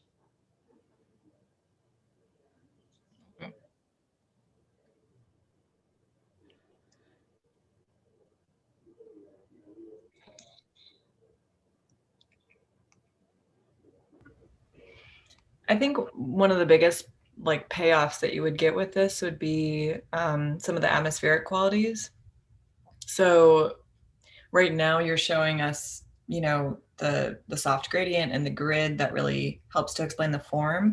But especially when we get into those interior perspectives, I would start to, like, we don't get to see how the light is working, and that's what's so beautiful about some of these spaces. So like, while I feel that the system that you're proposing doesn't quite work at this scale functionally, like, I think you were able to do the tests with the materials that you had access to as an individual person working in your house and things like that. But when you start to scale it up to, you know, this larger installation proposal, you need to kind of mash up your tests with other kind of existing proven methods and start to make a translation between those so that it's starting to be appropriate for that scale. So I would do a little bit of that. But as you're doing that, I would really investigate the qualities of translucency, how light is kind of caught by some of these materials as they're layered. and how different sky conditions might be interacting with that as well, or becoming dynamic, because that's what's really going to sell this project, regardless of how like ambitious it is really like what it feels like to be in there. So I would look at successful projects that are similar to this. I think the Cristo project would be a good one to look at. I think the Dillard Video Hirshhorn Museum project is a good one to look at. And yeah, just multiple types of fabric structures, I think will help you really make this real. I'll just add something. First of all, Abdullah, like in Dominic case, I appreciate the program, meaning after 1.5 years being in Zoom meetings, it's very nice to see a space where air is still shared together with no masks. Basically, it's a common element that we can freely share with each other. So at least for this, I really congratulate with you. But at the same time, I was very intrigued by the fact, originally I thought when I was looking at your drawing that this balloon was made of square modules, sewn together, which for me wasn't great, because I thought, wow, you can actually fold all this thing down and reduce it to basically a bunch of, like a cube, and bring it to in a backpack, right? And then you go up to the mountain and then you inflate it with a very small, pump, like the image that just posted on the chat. If you just look at that, is the Ansoline Mobile Office 1969.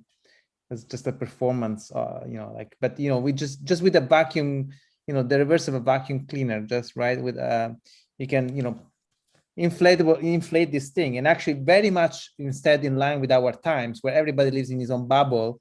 You can actually live in a bubble, but in the middle of the forest, which would be super cool. So yeah, my first question would be always related to the details about how it's very hard to make a sphere out of square modules. Good luck with that. I would have loved to see the drawing of this thing, right? Like the plan drawing, right? In fact, my question would be, what happens when this thing deflates, right? How, like what's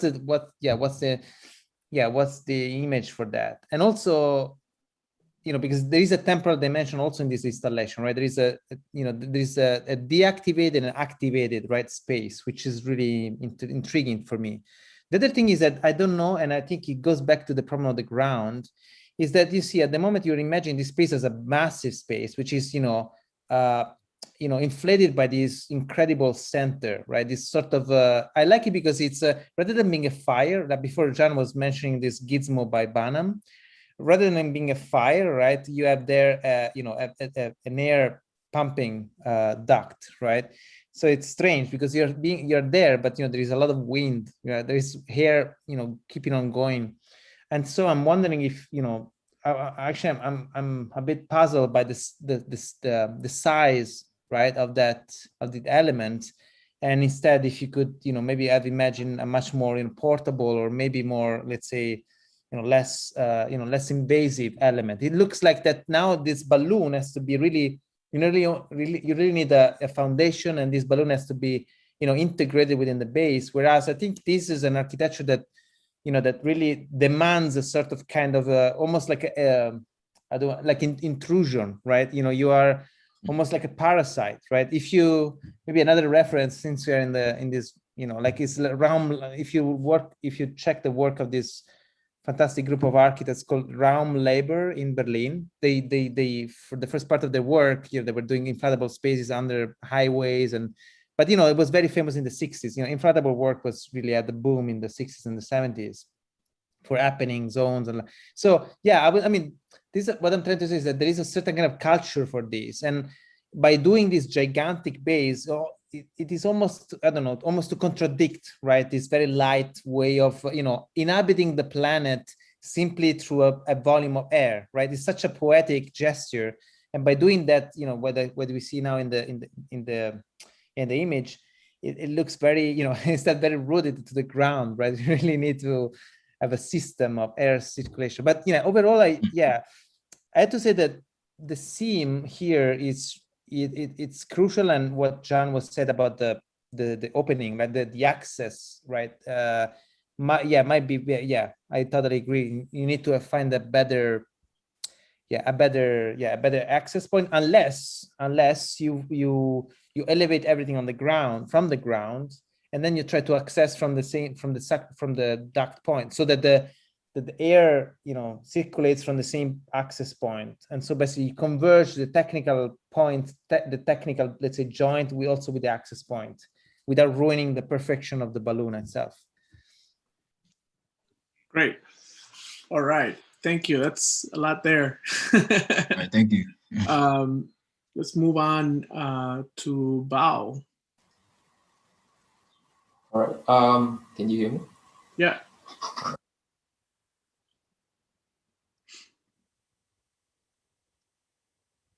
All right. So may I ask, are you guys seeing my screen now? Yes. So the project is so my project is intended to create a space for passing through and provoke the communications among people. So with the use of heavy and light material such as foam, textile, and bricks connected to the French seams. So the project served as a social gathering spot where everyone can sit and engage in conversations with one another while enjoying the calm atmosphere contributed by the material.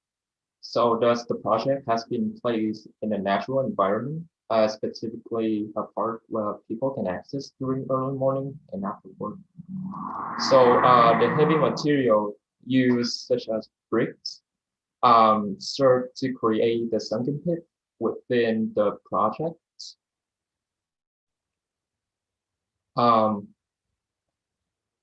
With a sequence of steps enhancing the productivity and advocate for human communications.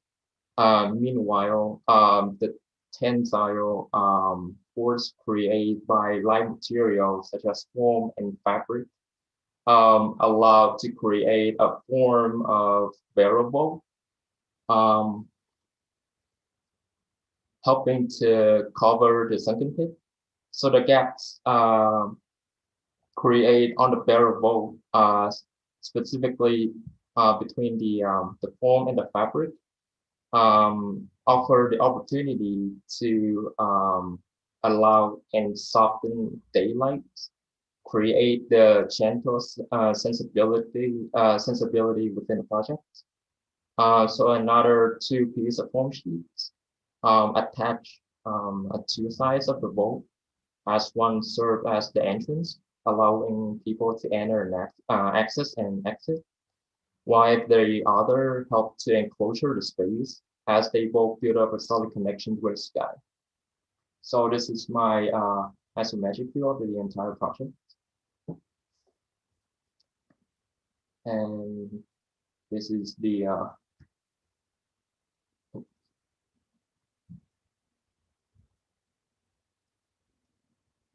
floor plan. Offer a top view seen through the project and shows how people access the space, and also shows how the sunken pit has given the opportunity for everyone to sit. This is my longitudinal sections. Offer a better view of the sunken pit and the seams, and to shows how the light entered through the two foam sheets wrap around the project. The transverse sections. This is the front elevations, the side elevations, the roof line,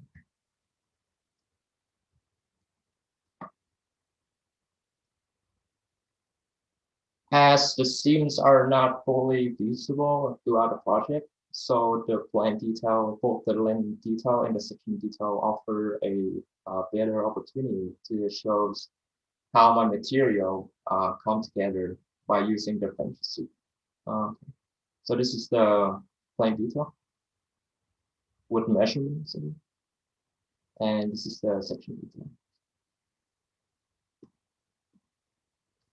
And lastly, the exterior perspective and the interior perspective. So the exterior perspective gives out a sense of how my project can be perceived when it's placed in a park. While the interior showing the variable and the syncopate, the variable and the atmosphere created by the material. And yeah, that's my presentation. And I will play the chip right now. This is my chip.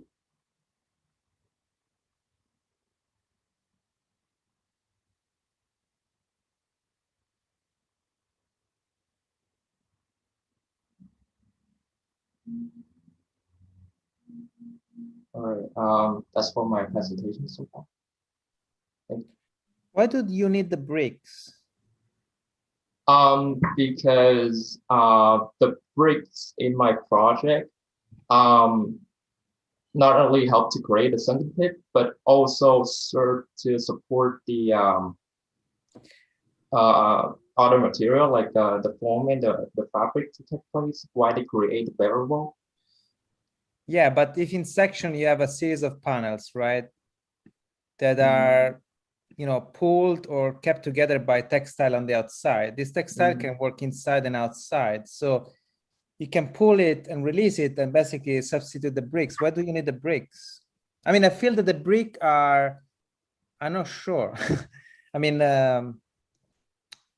also because, you know, now without the brick or not, or the bricks or not, I don't understand what's happened. Sorry, I do not understand what happens in at the access point, or let's say at the edges of the project. You know, there are those two strange forms. What are those? You know, there is an abrupt interruption of this system, right?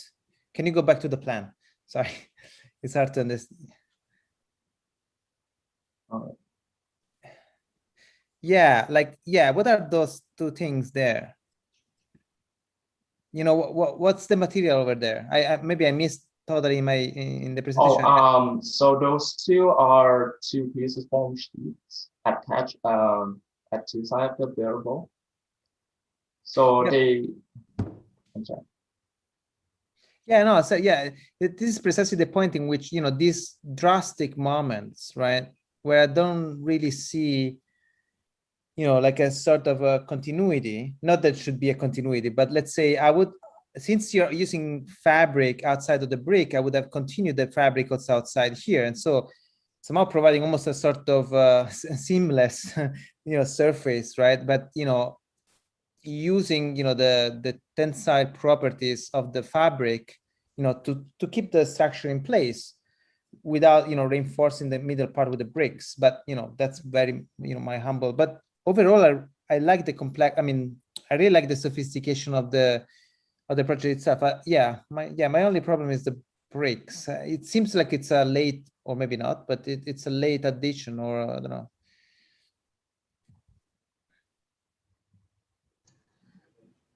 I'd agree with that. You know, there's a bit of a disjunction here.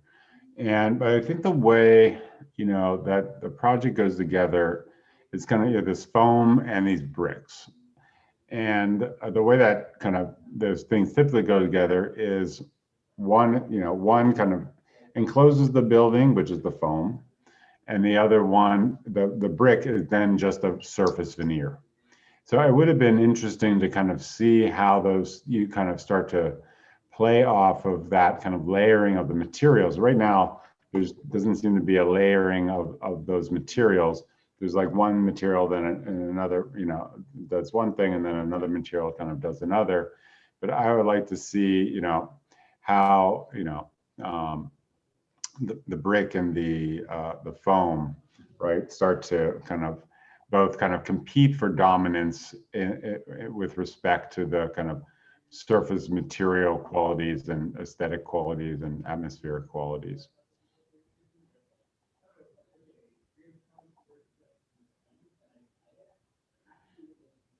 Oh, can you zoom into your sections or like?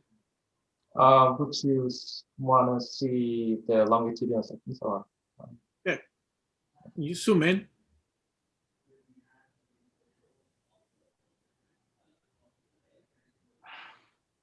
Can you show us where the brick stops in here, or like where? On the it's only on the interior, right? Right. The brick. So, oh, I see. Here's the line. Hmm.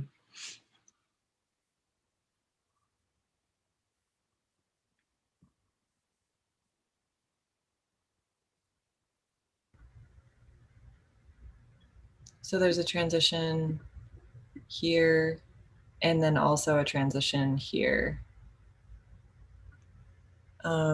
Yeah, I think that was not clear to me. I thought that whole arch was bricks. Yeah, I think those are really your seams that you have to work out. And it's almost the softer part with the kind of portal up above is almost similar to the project we just looked at with the inflatable, in terms of when that gets unfolded or when that gets collapsed, or before you assemble it, it's like the paper on the outside of a globe that's in pieces that kind of comes together. So it's specifically tailored to have that shape. And I think it'd be really amazing to see that as it comes apart, or that as it's unfolded, which you can do in Rhino. And I think might be an important drawing to have for this project. But before doing that, I would resolve these joints so that if you are going to kind of keep the bricks like we've been talking about, that it's like where your sleeve needs to meet the breastplate of the shirt and the back plate of the shirt, that collar, that joint has to be designed on the sleeve side as well. And you've got it designed on the brick side, you don't have it designed on the fabric side. And I think that's pretty crucial. I do think your atmospheric images are pretty juicy. If you want to go to some of those interior renderings. Yeah, I mean, just, the color of the light that you're getting is really nice. I think these images become very different than the other ones. So pulling them together with the other ones as they go into your portfolio is going to be important. I would start to integrate some line work so that it pulls it towards feeling a little bit more like a drawing and less like a rendering. So it can start to work with the rest of that package. But the golden hour light that you're giving us in the sunset is pretty nice. This is so finicky, but the use of the two different bricks that are like very different sizes is becoming pretty stressful for me. And because one's actually quite a bit too big and the other is too small. So yeah, I don't know. I mean, I hate to say that, but it's just like something that professors and employers will notice. I mean, I agree with Ingrid with the beauty of the images, also with the brick part.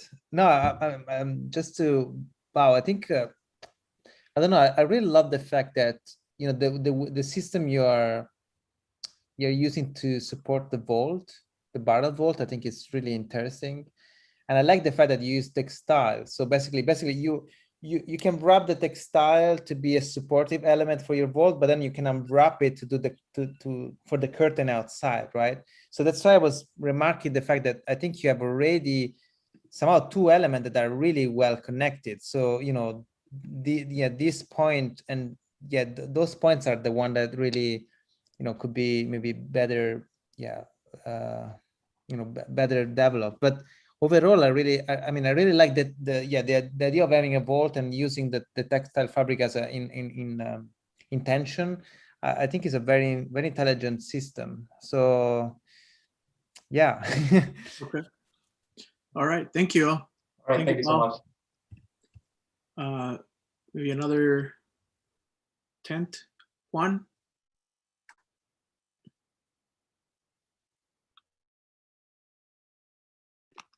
All right. Hello. Hello, everyone. Do you guys see the project? Yes. Okay. All right. So my project is a place to sleep in. People will arrive at the structure to take a nap, to rest. Some qualities are the bending and creasing that gets the one gets with the walls and the soft areas where people are meant to sleep in. And also the change in elevation that happens in the ground. So what we have here is the isometric. The primary seam in my project is the lap seam, and the seam is what brings the structure together.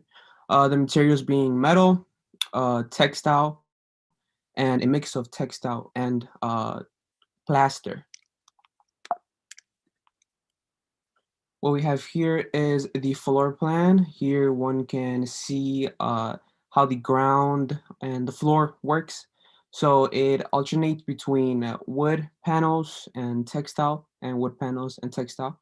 The where you see the people laying, that's the textile fabric underneath, and then the wood panels serve as like dividers in a way. They are also what gives them like what keeps them apart, and it is the material that is used for people to move around in.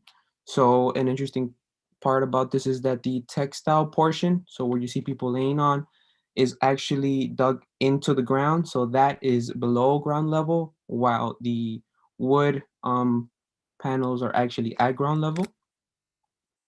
Here we have one of the sections where you can kind of get a better view of how the people are actually dug into while sleeping. And you get a better view of how immense the structure really is.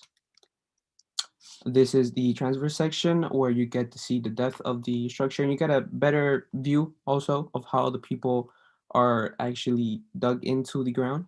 You can kind of see here, half of the body showing, half of the body is not. This is the front elevation. You can see the plasters, the plaster taking effect with the textile on the sides. And this is the side elevation. You here see the metal and the plaster themselves coming together. This is the roof plan. Going back to this one, I do want to mention that the center here is raised a little higher than the edges, and that is just for weather purposes. So if it was to rain, the water would fall right off and would not get stuck on top. You kind of see it here as well, how this portion of the roof plan is kind of dripping down in a way and sloping down. This is the GIF, which we will get to.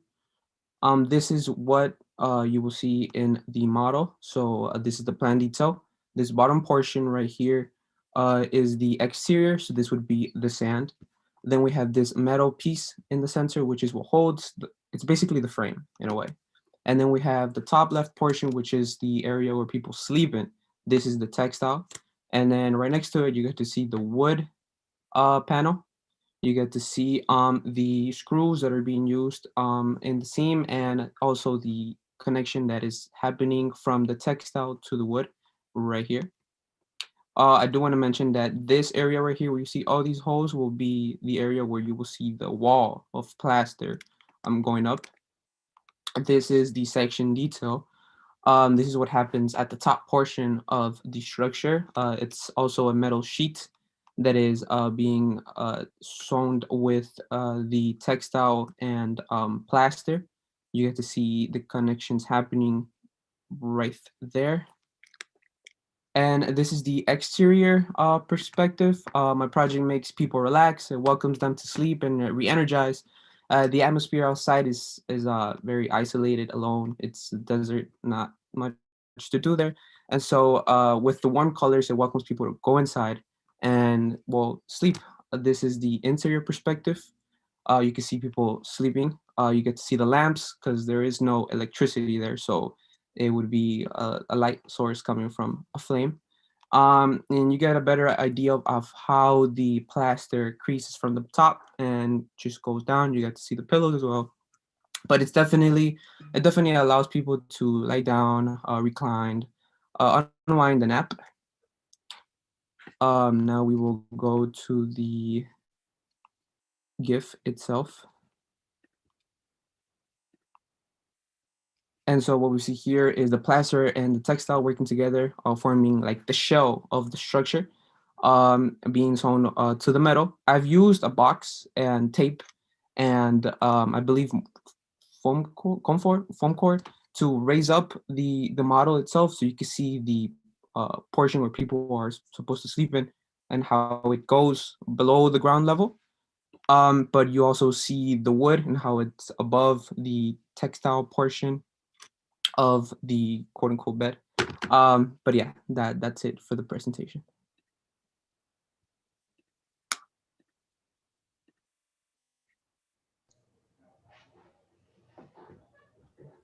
Very beautiful. I really like this. First of all, this is the first project I see the ground used somehow as a part of the project itself. Not that the other one didn't use it, but I don't know. I really feel that here you really thought that the ground as part of the program, like as the sleeping bed, basically. But my only question would be, I really love everything, like the side, the attention to the material, the details, the rim that is around that supports the textile. But at some point you mentioned a wall. So where is the wall? You said there is a wall around. Where is the wall? Why do you need a wall? When I was mentioning here about this portion right here, so it is basically the metal. I was just referring to the textile plaster as the wall, basically. But it's really like a shell that goes from the bottom to the top. It's just a metal frame, right? It's like a tent. It's just a large tent, like for a very large collective tent, but it's still a tent. So like in it's just a steel, light aluminum steel, I don't know, but profile, right? It's not really a wall. I mean, I think if you mention a wall, you ruin the poetry of this project. I mean, I don't know. The only wall that you can do, or maybe the other, I mean, it's just made of this steel or aluminum, I don't know, profile, the wood and the textile, right? So that wall that you're mentioning is because it's made of wooden panel. Is that correct? Yes. Yeah. Okay, I see. All right. I mean, it's fine. It's simply this. Yeah, I think it. Like it's such a. What I'm trying to say is that it's beautiful, and I like in the end the overall plan is beautiful. I had to say I like it, but generally I'm not sure why in such a hostile environment like the desert, but at the same time so poetic, right? You need such a large door, like such a monumental door, right? You just need to have a zip before in the curtain and you get in, right? But still, I appreciate the monumentality of the door, but no, I really love the way you use, you lock the project to the ground, and yes, and the way also you use the ground by alternating the wooden panels to support the lights and the candles and the paraphernalia, if you want, and then you use the sand and the softness of the desert, the surface, to lay down. That's really interesting. Thank you. Juan, you really seem to kind of work the project out, and so like the kind of the thought of the kind of materials and kind of all the details. It seems very rigorous, and that it seems like you liked doing it, which is a really great thing to see. It means that you were kind of inspired, enthusiastic about the project. So I appreciate that attitude toward architecture. Is it is a tent, right? But the tent material, that's plaster, correct? Yeah.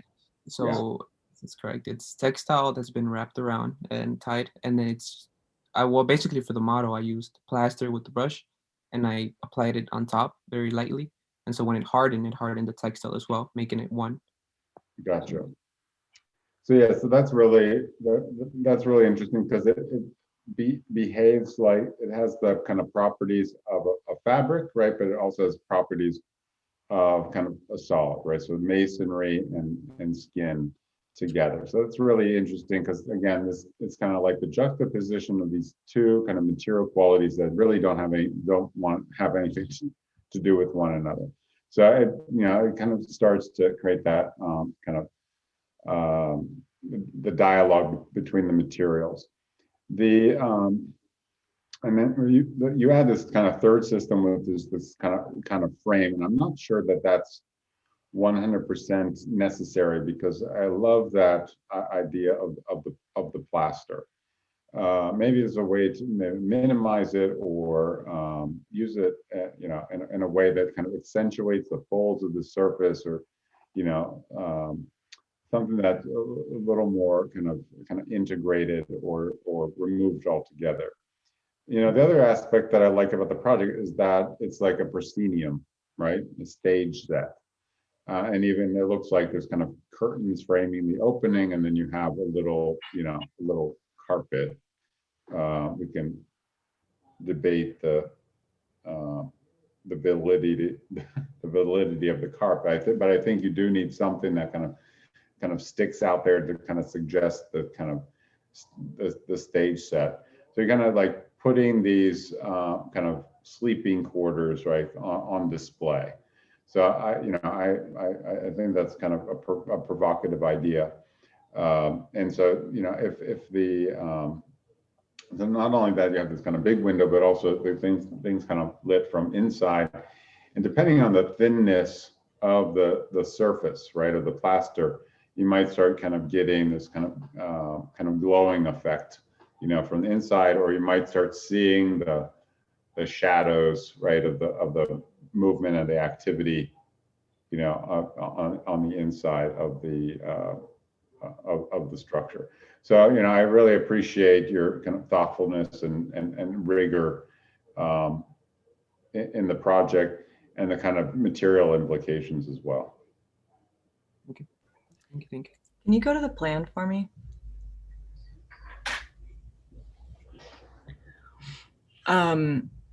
Yeah, love the people, love the pillows. It's delightful. What I want to talk about is the threshold, because I think there's a way to kind of solve a couple different problems.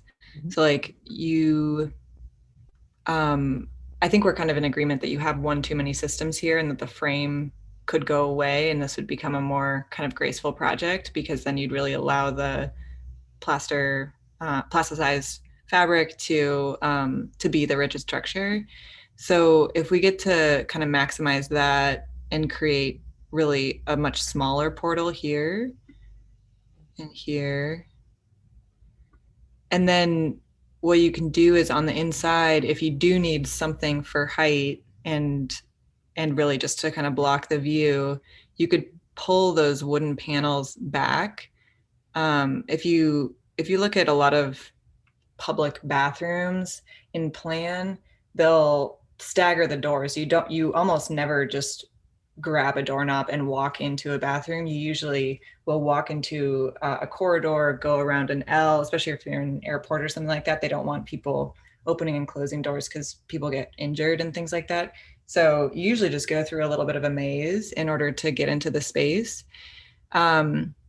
If you start to think through that circulation, then you'll really realize that you're going to have to change the flooring so that as folks are walking to their cot, they're not deforming the fabric that other people are sleeping on. So I think there are a couple just circulation-based things that I would think about.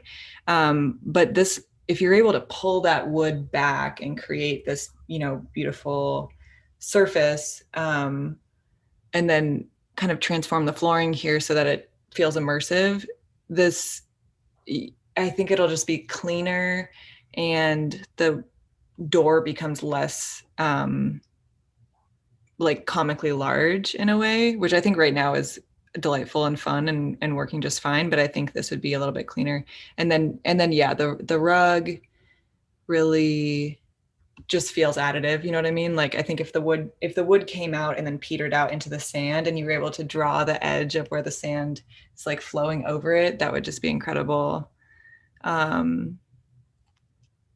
Francesco. That was what I wanted to say, though. Yes. Can I just say last? Sure. Sorry, Juan. On the, you know, you are not really sleeping on the sand, right? There is a textile fabric, right, over Yes. there. So that's why I'm saying that maybe that little carpet or rug over there, you know, might be actually part of the interior, right, fabric that can eventually, like in a camping, right? Outside of the tent, you want to have a maneuvering space, right?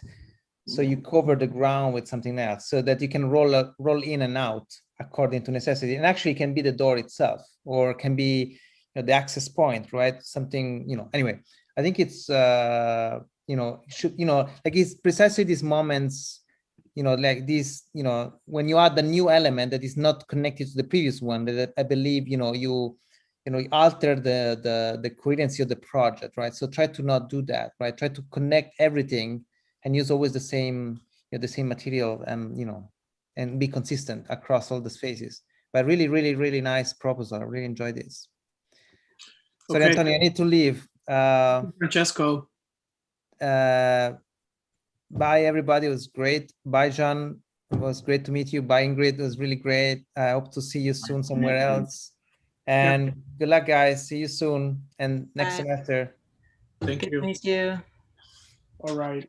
We can have one more and maybe we can have a 5-minute break. Yeah. Okay, Brian.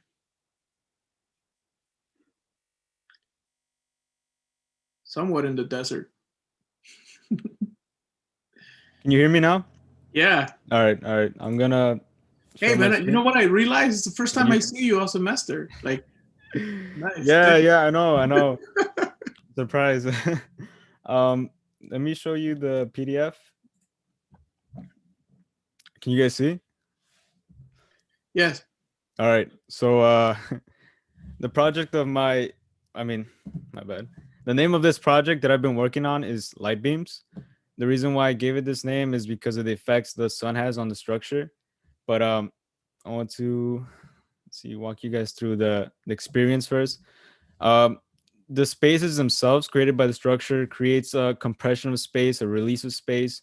And so there's like this passage that leads you through a different type of space when you enter these structures.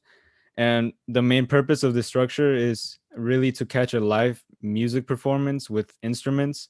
And so it's a play on the hearing sense and sound. So each sound has each material has a different effect on the sound.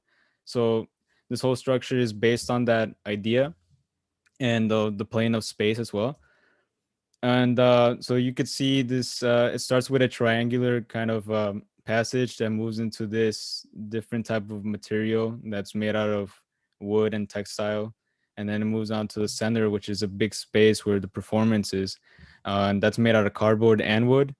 And the triangular structure in the beginning, it's like a tunnel.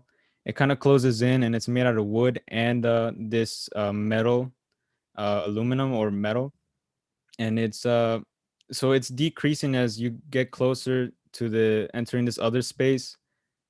And it's just a change of environment or change of space, because it's like closing in and then it releases in like the vertical direction. And so these are just some of the drawings that I have showing what type of movement there will be, like the crevices or the space on the side, so people could step onto the side and take just a moment to look at the live performance. This is a close-up of one of the seams, the triangular structure, where the metal is kind of wrapping around. And these pieces, these wood pieces, were supposed to be made to friction fit into the metal. And there's, of course, these like wooden dowels to added to them just to keep its place. But the wooden dowel wouldn't keep the structure rigid by itself. It also needs the metal, and vice versa with the metal and the wood, if that makes sense. And then this other close-up is the cardboard and the wood. This is the main cage-like structure that's in the center. It uses like a finger joint type of seam that combines the wood case, and then the cardboard supposed to keep it rigid. And so that's it's just like a singular piece that's moved in different elevations or different orientations in order to fit together with a box joint, which you see in this corner right here. This is one of the perspectives from the outside, just showing how I would look. And then the inside is you get to see how the light plays and the light beams are shining down, and you know, the instruments on the inside. It's kind of hard to see the musicians, but that's another thing on the structure. It's this whole structure is made for listening and not for, it's not very visual, so it kind of forces you to listen more, and you know, you can still look, but it's more on the visual sense, I mean the hearing sense. And let's see if I can show you the GIF.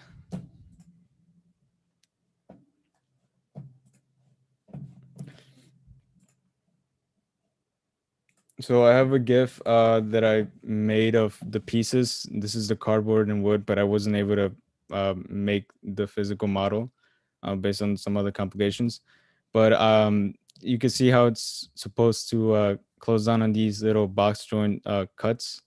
And along with this, I want to also show the previous GIF that I've made before, and it kind of illustrates a bit better what I'm trying to show. It's basically these materials coming in together to form the piece that repeats throughout and creates this cardboard structure. So yes, that's Great, thanks. Yep.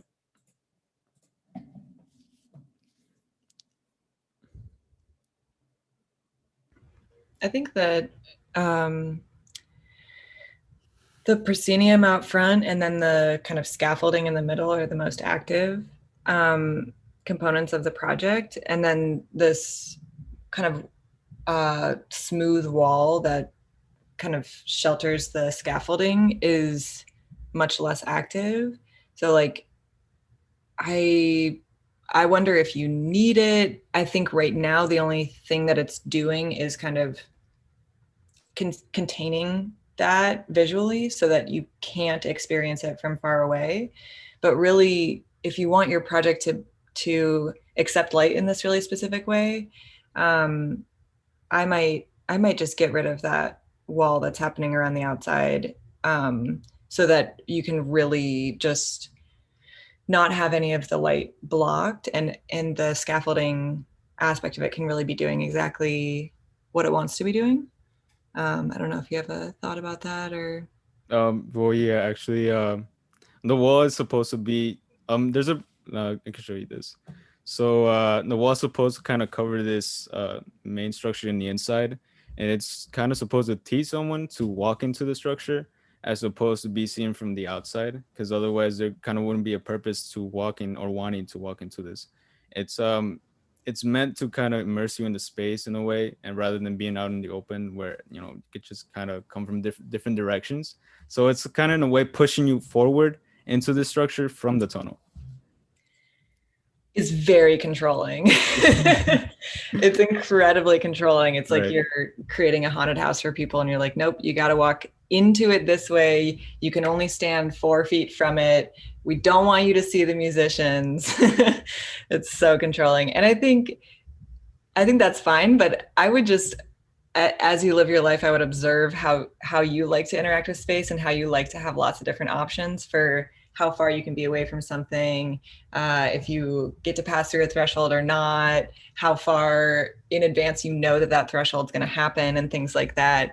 And just think about your kind of, I don't know you as a student, but maybe impulse to want to control the way that people experience space, because you might find that you really enjoy your freedom to experience space. All right. Yeah. Brian, can you show me that section? Yeah. That's a really nice drawing, because it's really showing off the material effects here. So the kind of, the kind of way you're kind of joining the wood is really kind of coming through and really kind of driving the project here. Yeah, the pyramid and the cube, right, are kind of competing for dominance here, right? If I was looking at this formally, I'd say that was very classical, right? It's like you have kind of rotunda, right, with the portico attached to the front, right? It's just that the portico is kind of gigantic, right, and it's kind of competing. It's kind of competing with the rotunda, right, which is the kind of space within a space. So I think kind of getting rid of either do pyramid or you do cube, right? Like if you look at any building, you can it's either a pyramid or it's a cube. So like if you got rid of the pyramid, for example, you could really play on this idea of the kind of space within a space, right? Or the kind of deferral of the interior, right? There's always some space that you walk into before you get to the middle, right? And then when you get to the middle, there's a possibility that you actually move to the other side, right? But so then you kind of play with the layers too, right? So you have this kind of one kind of layer on the outside that's maybe more opaque, and then you have another layer on the inside that's kind of more kind of porous, right? And the possibility of maybe thickening one of those material layers that you can possibly inhabit. So I think there's a lot of kind of architectural potential in kind of one or the other, right? And then when you get into like third year, then you can do a pyramid and a cube at the same time. But I really like, I can tell that you we're really into the kind of joinery of the wood, right? I like the gifts a lot, and again, this kind of Lincoln log kind of construction. But instead of kind of making a kind of a solid enclosure, right? It kind of makes these kind of screens, right? So it's more kind of it's more tensile than a compressive kind of structure. But so this image for me is really the most important image because it really shows off the different kind of effects that you're achieving with the way that you articulated the joint. Yeah, I think also I just want to say that the renderings are pretty stunning. At the end, I don't know if you want to go back to those. I think if I were looking at this in your portfolio, it would cross my mind that I have a hard time seeing the musicians. And so I wonder if there's a way of making that clear in some way, like if you hang a sheer curtain or something like that picks up the light beams in some beautiful way, then we know that we're really supposed to be observing this one thing versus this other thing. Because right now, the people are even looking over into it, you know what I mean?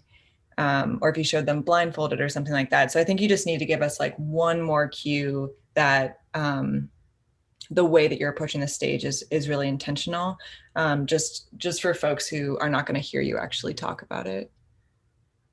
Right. All right. Cool. Thank you. Okay, thank you, Brian. Yep. Thank you, guys. Okay, so we'll pause and take a 5-minute break, and then we can come back and just see the remaining projects. Thank you, Jen and Ingrid, for sticking around for hopefully I think we could we might go over a past 5, but shouldn't be that bad. Thank you. Yep. Sounds good.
Okay. I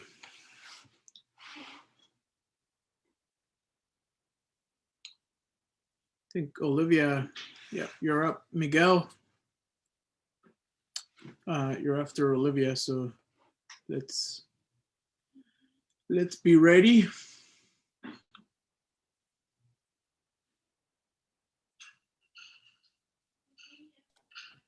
Can you hear me? Yes, we can hear you.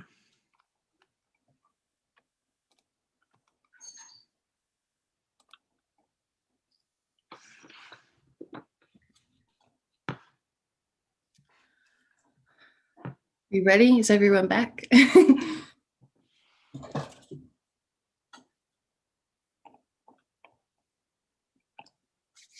Can't see who. I'm here. Yeah.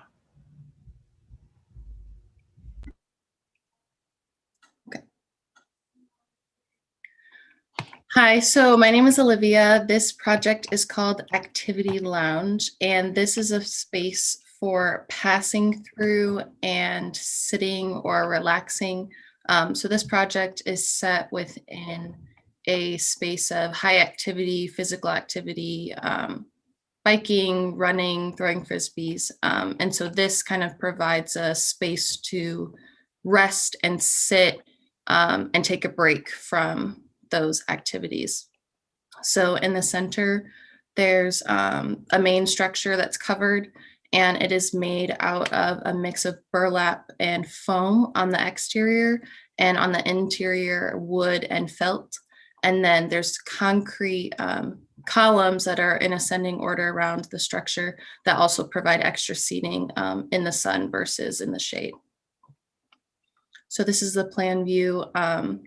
The circular structure of the middle kind of came from the actual material. The foam and burlap create almost a semicircle in their smaller forms, which will be shown later. And that kind of created that main circular geometry, and the columns kind of follow suit around the exterior. So in this section cut, you can see a little bit of the foam on the exterior, and then the wood and felt on the interior that create an interesting texture. The rest of the structure is made out of concrete, and so the base kind of molds into these circular benches that obviously are meant to sit on and rest on in the shade. So this is the exterior front elevation, again, seeing that burlap and foam on the outside, and the opening to the front and the back of the structure mimic the same kind of arching of the top. This is a side elevation. And then again, the roof plan showing the shape of it and the concrete material in the middle and surrounding areas. So this is the GIF. This is showing a close-up of how the materials kind of interact with each other, the foam and burlap on the exterior, and how they kind of transition into the wood and felt on the interior. And then also how it's set on the main concrete base that creates that circular shape.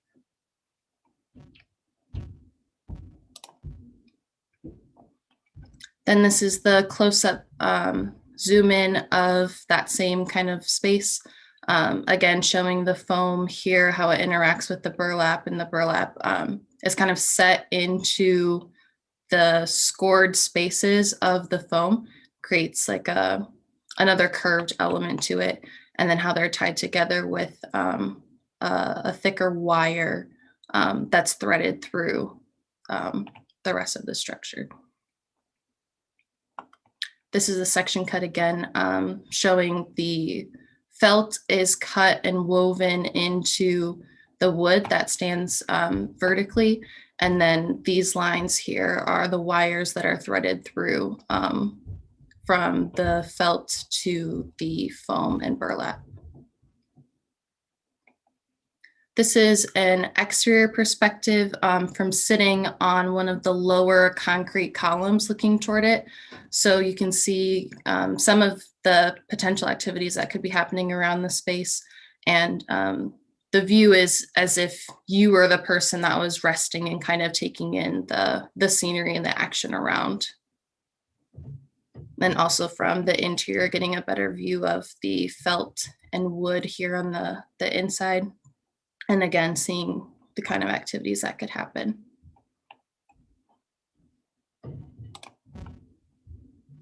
And that is it.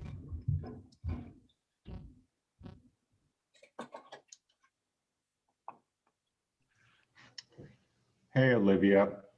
It's a Hi. really nice project. I think I might have missed the first couple of slides. Would you mind going back to those? Did you have a name for your project? It's called Activity Lounge.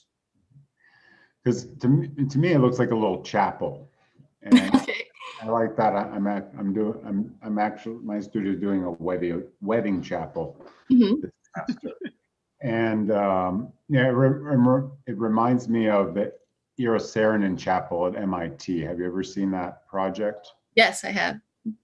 So number one, obviously the kind of the circular plan, right? But the layering of the exterior wall, right? The Saarinen Chapel is 2 layers of brick, right? One is a cylinder. The interior one is kind of this kind of wavy line. It makes this kind of wiggly poche between the two. So I like the way you kind of interpreted that, the kind of materiality and the tectonics of the wall, because now it's not just 2 layers of brick, right? But you're kind of layering the kind of burlap and with it foam, and then the felt on the inside. So it gives it, so that chapel creates one kind of atmosphere, right? It's kind of dark. The light comes in from this kind of oculus on the top. And the light kind of washes along these rippled surface on the inside. But this kind of gives a very different, but the surfaces are kind of are more or less hard, right? But the kind of rippling of the interior surface kind of makes the brick seem more kind of soft.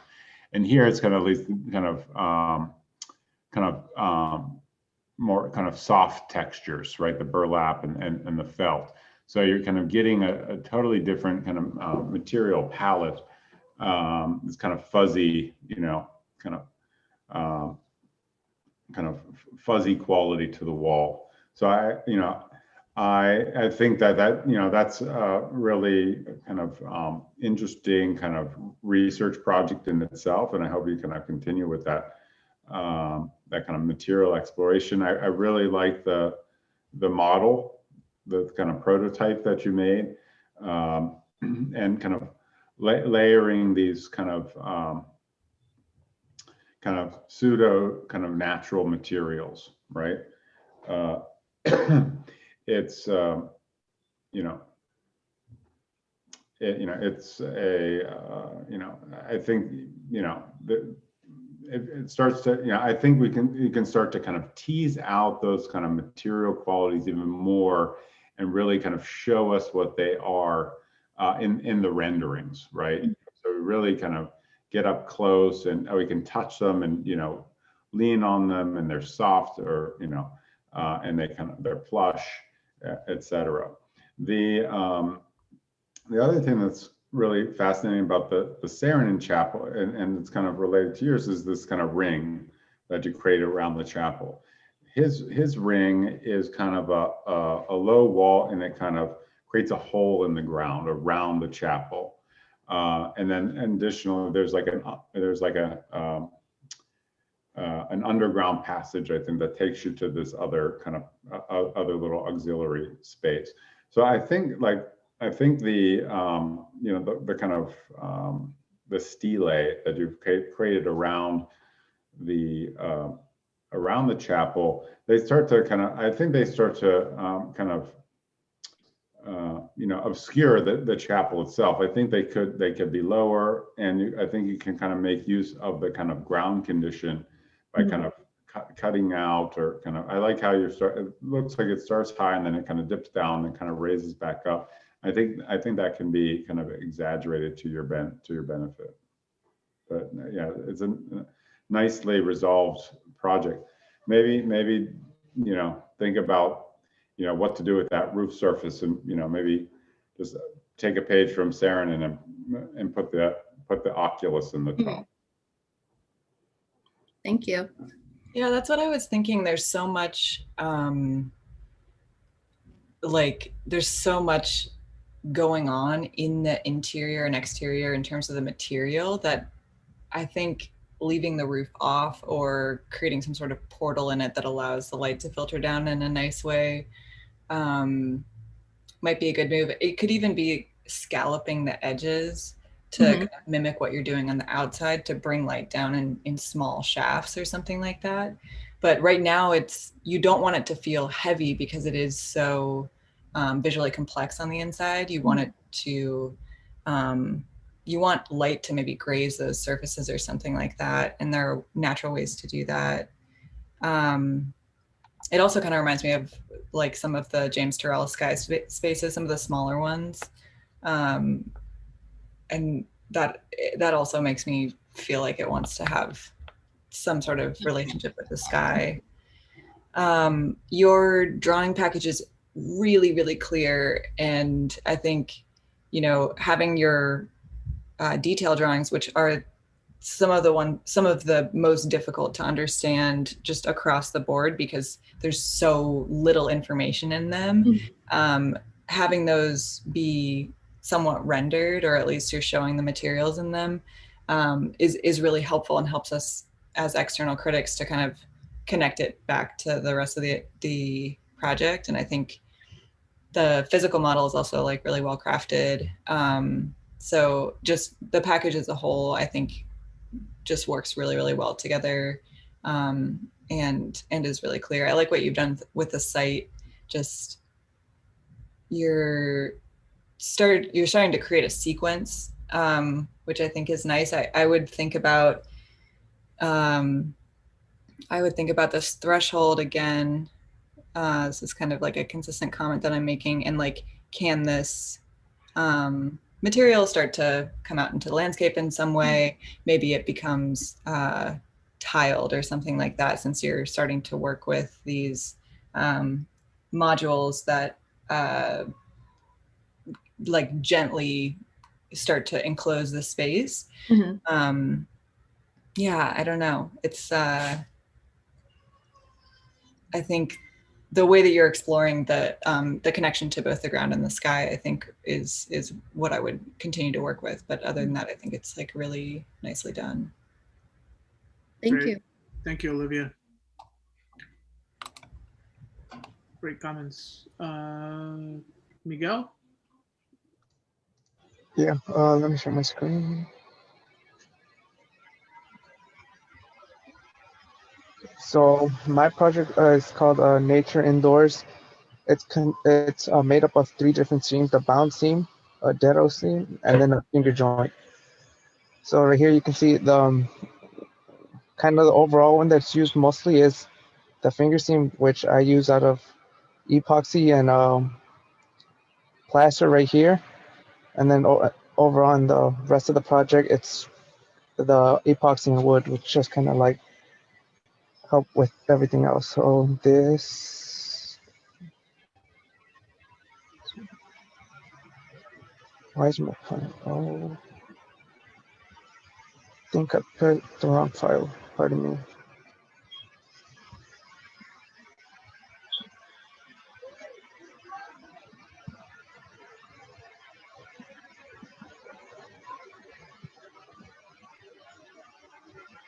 This is going to be my isometric view. So my project is a space for passing through and planting a seed. It is a place where one comes in to relax. The volume is made up of materials that are meant to mimic the peaceful environment that nature itself produces. So other than the couple materials I mentioned, I also use concrete and foam. The structure is meant to be a place where one can come and escape the outside world. This is the plan right here. So it just shows pretty much the ground is made up of a dead seam out of concrete and plaster, and it's just like it's a pattern of four. So some of them are reverse, some of them are concrete, some of them are plaster. So it just kind of helps like make, as you walk through the space, it just helps with the texture, like feel the texture of the environment itself. This is my longitudinal section, which just kind of shows a person like relaxing, like taking a picture, enjoying the scenery behind it, which you'll see a little bit better when I get to one of the other ones. This drawing shows how one can just, with the gardening part, where one pretty much gardening, fixing up the plants and all that, and how it's just relaxing. And then the tree in the middle is kind of pre-existing, so the structure was built around it. This is my front elevation, back elevation, the roof plan, which just kind of shows how the roof is kind of sort of seemed like an oculus around the tree. And then this would be where the model would be. And this is model, just a close-up of one of the plan details, which we'll see in a second. It's just how the wood and the foam is held together by a bound seam, and within the foam itself, there's holes made out of it, so the foam kind of just takes its natural, takes its natural way, and it just expands in how it should be going. That's where this is seen right here, how the wood and then the green foam on this side, and how when you cut through it, the foam just expands outwards, is what this plan detail is showing. This is a cut between the roof and then the wood and plaster paneling. This is my exterior perspective, as you can see right here. Down here, it's a little set of stairways where one can just sit down and then observe the outside scenery, which kind of is more like something of like a park or just like nature, just like observing the outside. So that's kind of how this I revolved this structure around. And then the interior of the structure is just a person standing in the building, looking at the tree, and then just with everyone else inside along. And that's it for my presentation. Do you have a physical test of the epoxy in the wood and the epoxy in the plaster? I believe I still have them from the midterm, but I'm not sure. I think they're somewhere in my room. Okay. Yeah, but not for this model. Okay.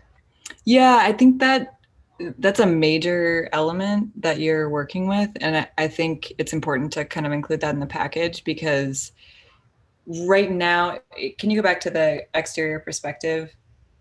Right now, yeah, you're showing that as one cast essentially, which would be pretty tricky. But if you start to panelize it vertically or panelize it horizontally, then it starts to maybe become a little bit more reasonable. Like if you do everything in halves or something like that, then we can start to see how this thing is coming together. Maybe they're like 2 by 2 or something. The other thing is you're showing it as totally transparent, but you want to show kind of how it disturbs the image on the other side, because it's not going to be totally clear. It's going to pick up whatever information it picks up from the mold. And so it will probably end up looking like frosted, or it could have like a cool texture to it or something like that.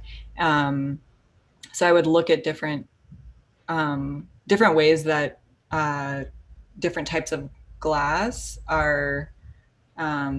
will kind of distort light and distort images. Like a fluted glass with a plant behind it is going to look a lot different than a frosted glass with a plant behind it, and things like that. And so I would just get a little bit more specific about that, because right now when an outsider looks at this, it appears that these white bands are just floating, and you want to show that there is material there and really express that seam.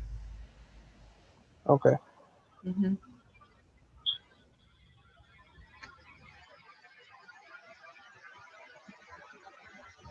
Oh, John, I think you're muted. Sorry. What I really like was that the material test with the wood and the foam and the goo in between, and then how you had the kind of opening where the goo could start to spill out. Is that actually in the project? I mean, Yes. see it there. Is there So a view that of the? a view, which would be, you probably see it. What are the sections? Isn't it in your section? I believe it's, no, not this one. Right here. So it's the expanding foam is the one in the middle, and it just has holes cut through it on the wood side and then the foam side, and that's how it comes out on the outside. Interior wall. That's an interior. Where is that? Show me where that wall is in the like renderings or something. I have no idea. Okay, so that wall would be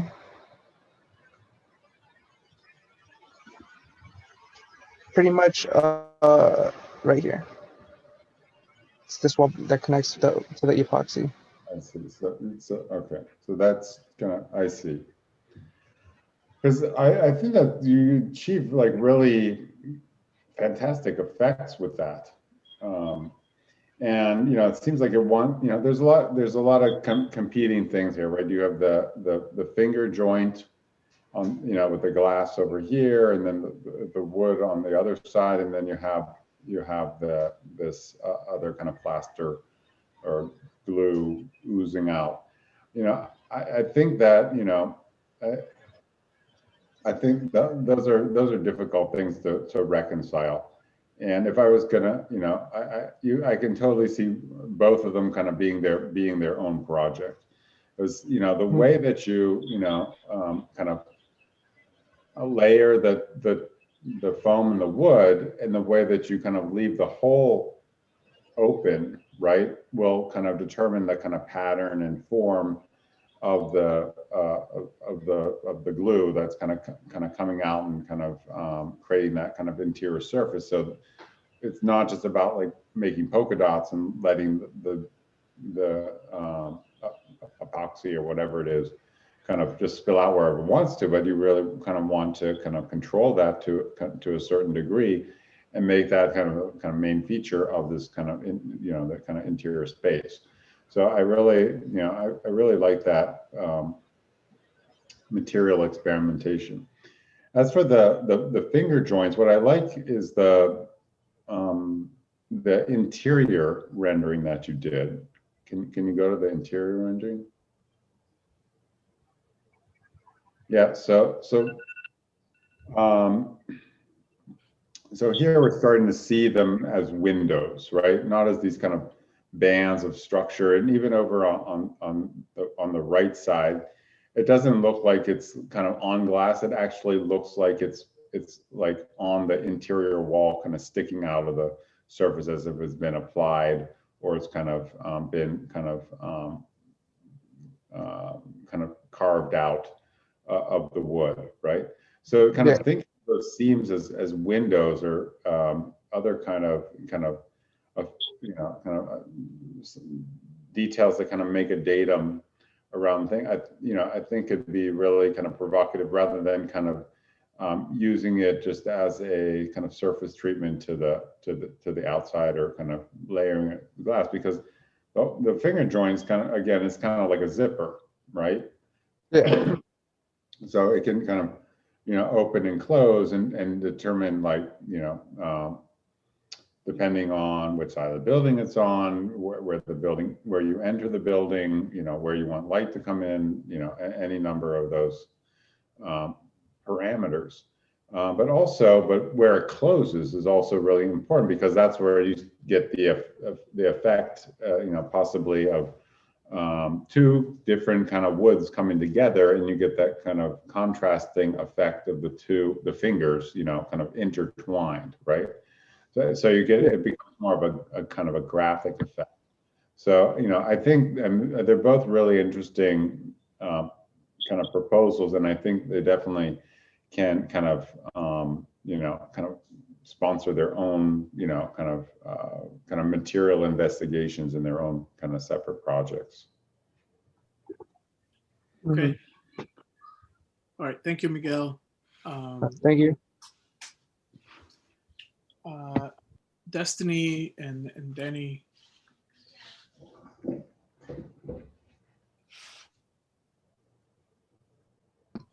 Can you guys see my screen? Yes. I'm not sure why it's not letting me do full screen. Give me a second.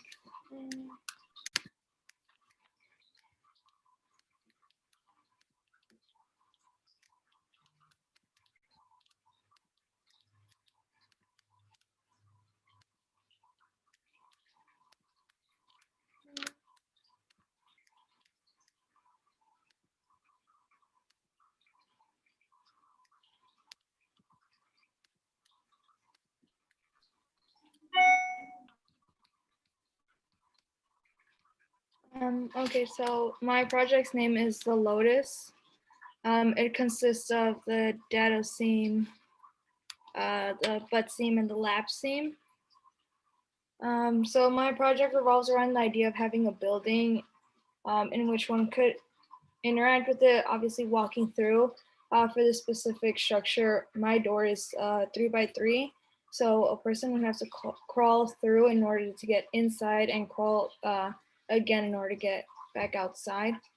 The structure is made out of metal, wood, fabric, tulle, and plastic. As you're entering the building, there's stairs that go down. You can't see it through here. This is the plan where you can see the stairs leading down and then going back up in order to get in and out. This is my longitudinal section. This colorful thing right here represents the tool, and you can now see here how it goes down and then back up. The difference between this structure and a regular structure is that instead of having hard floor, the floor is made out of fabric, so the person walking through is struggling a little bit.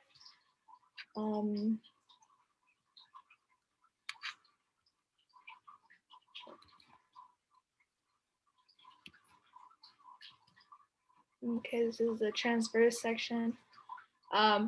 So in this one, you can see that they kind of line up. They make a T, so it's three of the same structures making a T. Here in this one, I decided to show this because for this specific seam, which is a dado seam, I was playing with scale. So here in this section, you can see how there's smaller sections of wood with metal. And then in this section, you can see how it's a bigger piece of wood and then the metal.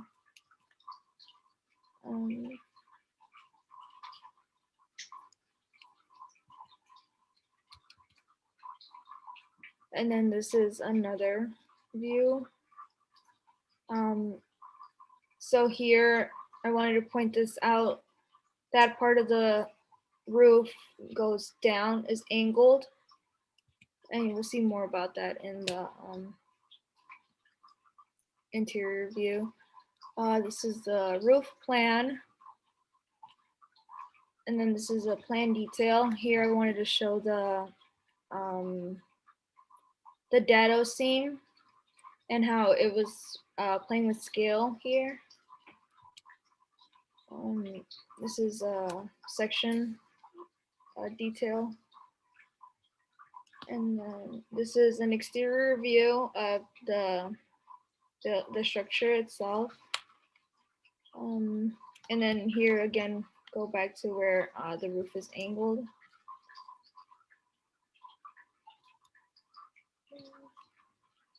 And then finally the interior view. I chose this perspective because I wanted to show the roof up top and how it's angled with the other side of the glass. Here's the tool again, and then the fabric floor. And then this is my GIF of my project. I wanted to show that it could either just slide in to the dado seam.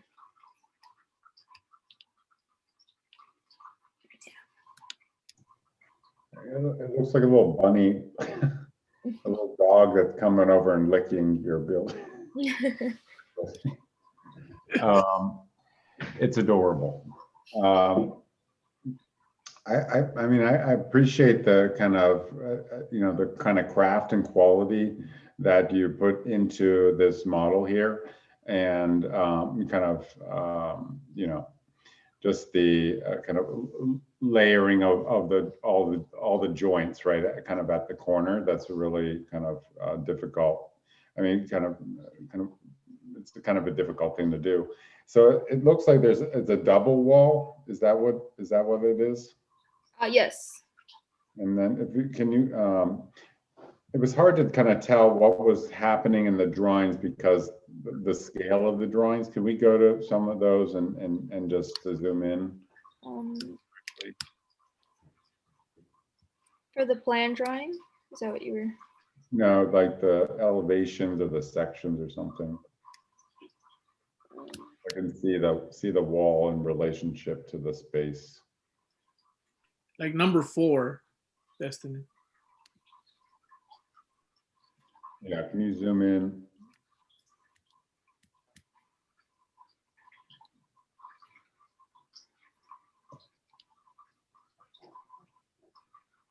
So I think so, and then those vertical stripes. Is the gray metal? Yeah, it's metal and then the wood and then metal again, repeating the. It's kind of all kind of connected together like that. Yes. With the joints. So I like that kind of articulation of the surface. Right now, it seems kind of regulated, and I think it's fine to kind of be regulated to a certain degree, but maybe there's like it starts to be less regulated, meaning the gap gets tighter, right, or gets wider, just to indicate that there's something else happening there. There might be something more interesting happening on the inside, but you're not quite sure, so you have to kind of crawl in, and then when you do get inside, then you get this kind of the kind of tool, the kind of ruched kind of tool kind of surface on the inside. So I think like the, kind of the variation, on the outside could, and maybe there's a way to kind of also kind of create variation in the kind of type of joints, right? So right now you get the banding, right? But if you used kind of different joints to connect different, kind of vertical surfaces, then maybe some are deeper, some are shallower, it could kind of create that kind of subtle variation that I think that you're looking for. I also like the difficulty with which you kind of created to engage the buildings, the interior, right? You're going to crawl in, right? But then you crawl in, then you kind of have to kind of crawl down, right? To get into the building. There's something else that you said about it that kind of made this made it more kind of complicated to kind of experience the building. And I'm not sure how that kind of connects to the tectonic of the project, the material qualities. I just, think that, I think it kind of has something to do with scale. I'm not sure how those ideas connect, but I like that you're thinking that way, right? that there's other ways to kind of engage and kind of perceive and receive the architecture.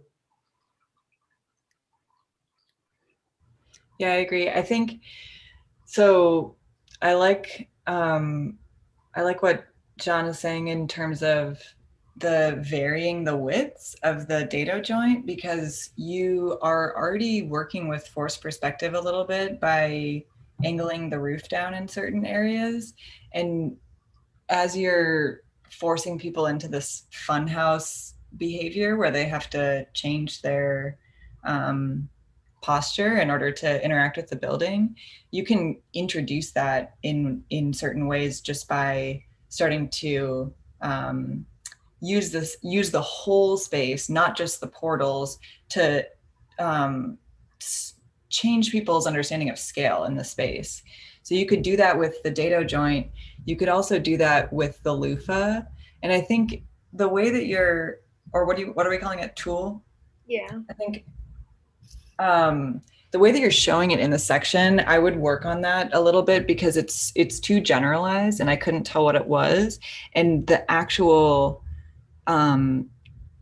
texture that you're getting is so rich and interesting and beautiful, and the colors, I would try to pull a little bit more of that information into the section drawing so that we can navigate the drawings as a whole.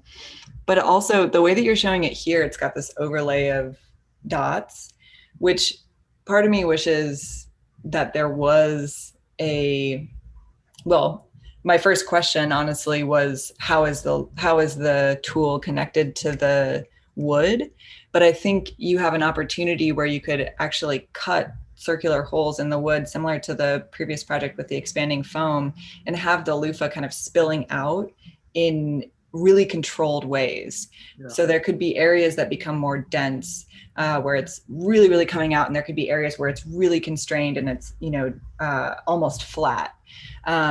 You could change the size of the holes so that it's organic, or you could have them be totally static so that we're really not getting a forced perspective, or you could start to actually manipulate it and create some sort of overall kind of super graphic pattern that you can play with.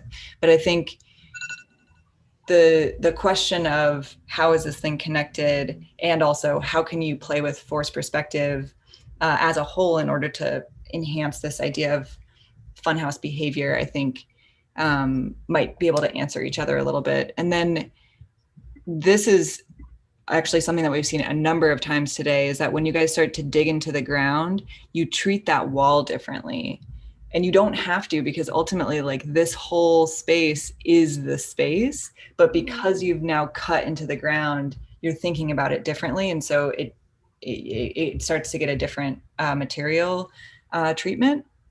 And I would encourage you, I mean, you can do that if you want people to understand this is where the ground is still, but I think you want to be transporting people a little bit in this project, and you want them to lose the ground so that they're intrigued enough to want to go into these tiny little portals. Yeah, I think that's a great comment and observation throughout as well. All right, thank you, Danny, Alexi. So let's just be mindful, guys. So I'm asking everyone now to just really try to be concise with your presentation so that we can keep moving forward. All right, Danny. Yeah, sure.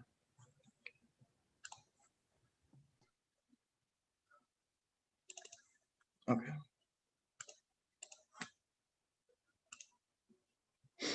Okay, well, hi everyone. Hi Ingrid and hi Jean. Nice to see you guys again. Full screen mode. Can you see that? Yes. Okay.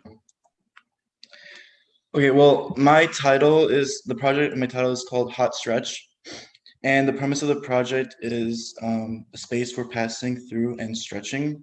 And in this image, you can kind of see like one of my seams, which is a biscuit joint, which is included with a polyfoam and wood for its joint. And the other seam is a mullion window with glass. So in this isometric, this drawing actually helps describe the form qualities of my materials a little bit better. With the 1-to-1 model of the foam I have, GIF, you can see how it starts to like carry on and build itself like an assembly. And the foam, since the quality of it is like soft and bendable, it starts to take a rigid shape once you start placing the seam through it, the biscuit joint, and it like starts to become like a sturdy force or ceiling, as well as like the connection to the walls and steel mullions that hold the colored glass.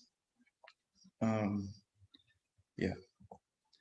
For the plan, this one kind of illustrates and shows, you know, the beams as well as the different variations of the floor and how the floor starts to partake into the volume of the project. When you have like a ramp going up and then another one going down, so it starts to like include and indulge the ceiling of the flow into the ground of itself, into the project. And in section, you can kind of see that a little bit more clearly, the way it like flows down.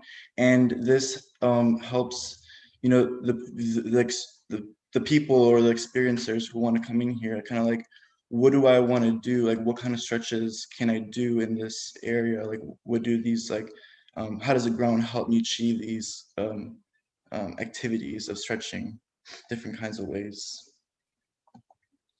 As in the transverse section, you can see the way that the foam starts to carry in and come over, as well as the cut into the ground.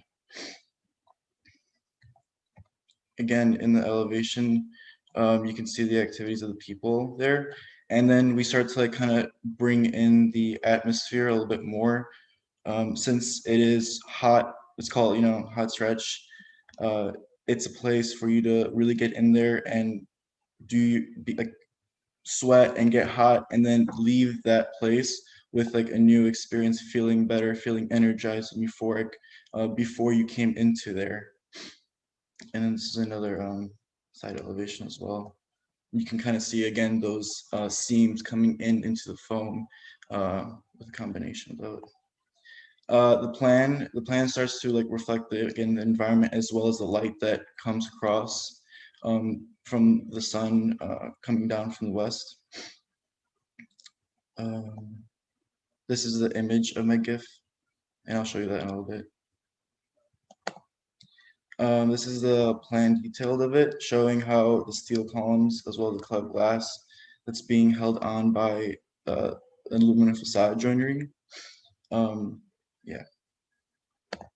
And then this is the sectional detail cutting through, you know, one of the red glasses and how it's being held together. Through the 4 drawings I showed you, that was more of like an illustration. So I kind of want to take you through a context and how you would experience this in a realistic setting. So this kind of helps you show like how you kind of like work, even though like you might be with people or by yourself, you kind of work in unison, and how the materiality and the seams kind of help engage this form of activity of, you know, stretching and bending and releasing. And then this is an interior of it, kind of move out there. And you can kind of like see a little bit more clearly and how the ground is affected through this volume and the kinds of different things that you could do with the slopes going up and down, kind of reflecting again the, yeah. Oh, and then my GIF. I wanted to show the GIF more because the mullion is kind of more like a detailed model. I kind of wanted to show how the polyfoam is constructed, since it's an assembly. And what's interesting is that this can actually be connected, like not again, but adjacently as well as longitudinally. So that's how they're being supported and connected next side by side to each other. So yeah. Great. Thank you, Danny. I'll go back to So Denny, is that the foam, is that the material finish on the surface, or is there something that protects it from the elements, or, you know? There's no exterior polish or thing. It's just kind of like the material itself. Therefore, you can see why the environment is the way it is, because it kind of needs to be like protected a little bit through different climates. Yeah. So, and is the thing that connects it is wood, or that wood? Yeah, wood. The biscuit joint. Yeah. Oh, I see. So, oh, there we go. Yeah. I think that kind of, you know, I don't think it needs to kind of, it just needs to kind of support itself, right? So, you know, I think that, you know, I think it's an interesting proposition, kind of tectonically and structurally. When you start kind of putting the, you know, maybe these kind of curtain walls or whatever help to kind of support it. But I mean, what I, you know, like about the project, I mean, I like that kind of materiality, right? The kind of, you know, the kind of foam, right? That kind of has a kind of a soft surface. You can go to that top view, or it's kind of like a bird's eye view. This one, or the roof? The roof. Yeah. So what I like here is you're starting to get some variation, right? So they're not all the same size, right? They're 3 different sizes, and they're mixed together. And, you know, the one kind of starts stretching out further than the other, right? And you kind of pick up that language in the ground, and you start kind of carving out the ground. I mean, I think the ground, you know, should modulate just as much as the roof, and then it can extend out beyond the building, right? So you have kind of a, you know, there's like a transition, right, as you kind of approach the building, right, and it starts to kind of slowly kind of bring you into the building. I also think you can, you know, you're getting a lot of modulation, you know, movement in the section, but I think, like, you know, this is kind of, you know, I think it kind of really wants to dip in and pull out, right? So it's not just a kind of a ceiling, but it really kind of affects the, you know, kind of affects the section, almost if you can kind of, you know, if it comes all the way down to the ground, right? For example, the ribbons come down to the ground. So I think you can, you know, you can kind of continue with this kind of variation of these things. And then another thing is, like, in plan, they can start kind of shifting, you know, horizontally, right? They don't always stay right next to one another. So I think you can add that kind of variation to the surface. You know, and the last thing that I'll say is, you know, I really, the materiality and the kind of way you're connecting is really interesting. And I want to kind of exaggerate that, because when you press the wood into the foam, I was like, oh, that's really cool, right? So you get the kind of deformation, and that kind of material is not going to stay like perfectly square, right? People are going to touch it. Even I experienced that myself. Yeah. So, you know, I think there might be a way where you kind of want to start seeing some of those pinches and divots, and, you know, how you might be able to tuft the surface, right? So now you're starting to kind of build on the idea, right? It's a kind of like the kind of variations that you kind of select. They're kind of controlled by you, and they're kind of different levels of them, so that, you know, it's you know, it's doesn't become, it's just not a mess of spaghetti, right? Yeah, I understand. Control the formal kind of qualities, right, but also the material ones too. Thank you, Gene. Yeah, sure. Yeah, I would also say, when you're wanting to support like certain postures as stretches, I would work from the body, like from actual stretches, and really try to tie what you're doing with the ground to like specific poses. Like I was thinking about like plow pose in yoga, and like if there were something that, you know, helped support your lower back when you were in that, like that's potentially something that people would be doing. And so, I had a figure like that earlier. but it's not in here. Yeah, but like the curve that is here is at the scale of the building, not at the scale of the body. And so I would, gotcha. you know what I mean? Like you want it to be actually supporting certain postures rather than just allowing her to be up high. You know what I mean? Okay. So that could be a fun thing to play with. I would also, you know, as far as stretching, like this is really the surface that you want to be soft, like all of these surfaces down here as much as possible. So that feels like a great application for the foam personally. Yeah, I was trying to find a way to incorporate the foam in the ground, but I don't know. I think there were like complications that I was thinking like, what if it gets like ripped apart or things like that? And you have that already with the roof. I mean, honestly, I think you should just turn it upside down because the way that you're turning it into ribbons so that it becomes this visual playscape is actually what you're trying to get people's behavior to change to receive. So I don't know. I mean, you're already doing it. It's just upside down. Yeah. Great. Cool. Okay. Thank you, Danny. Thank you. And then we have Lexi and Carl. So thank you so much for staying, Ingrid and Jen. All right. So I'm Alexis. My project is called Leather Grounds. It is a space for passing through and climbing.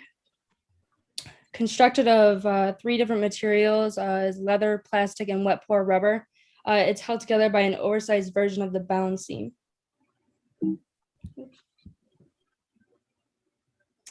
So the easily shaped rubber or leather takes the form of the plush ground, but it also finds itself paired with the tough plastic that stands upright, which allows for a variety of height and light qualities.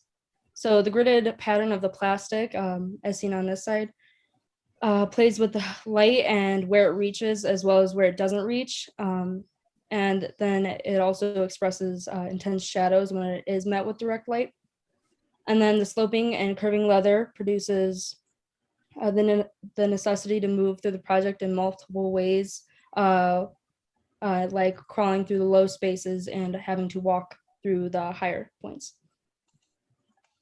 So for the floor plan, the cut reveals the moments that occur underneath or below the 3 major components of the structure, like the extrusions and the incisions that are produced by the rubber ground.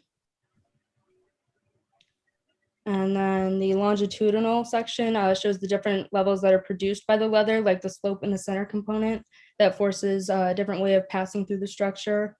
Whether entering or exiting from either way, you're going to be forced to bend or crawl in order to actually pass through the structure.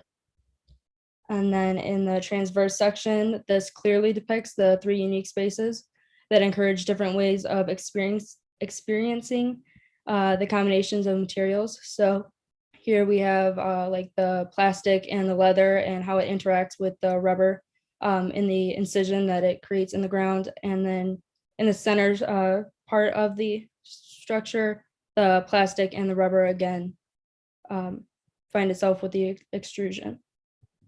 And similar to the transverse, this drawing of the front elevation indicates how one would take advantage of the materials as well as the varying sizes and spaces produced throughout the structure.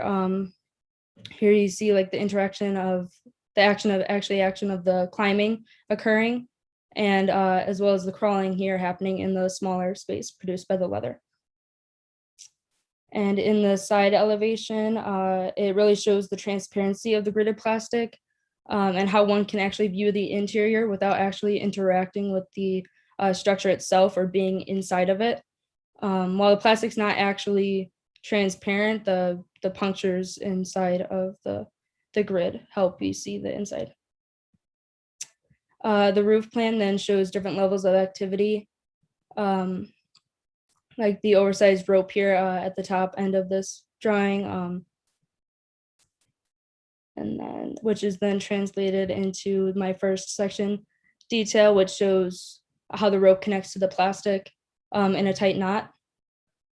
And then the second section detail shows the actual bouncing between the plastic and the leather occurring at the high point.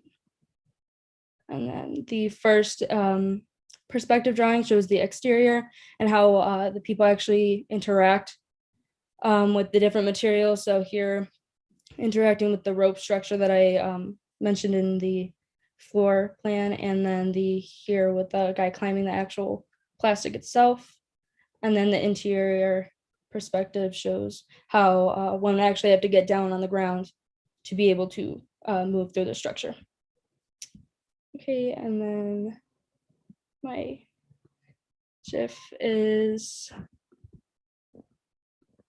here, and it shows the sturdy plastic paired with the flexible leather through the bouncing.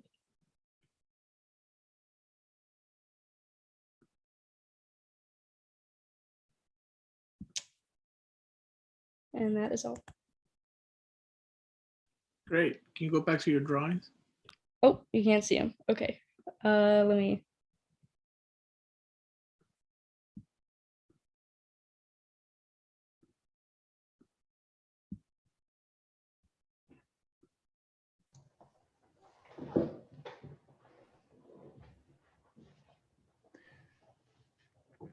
So Lexi, it's a really nice project. It's really well resolved, and you can tell that you really understand the nature of the seam. I like that you are kind of using the shape of the seam to create the volume, and then the seam itself to connect the volumes together.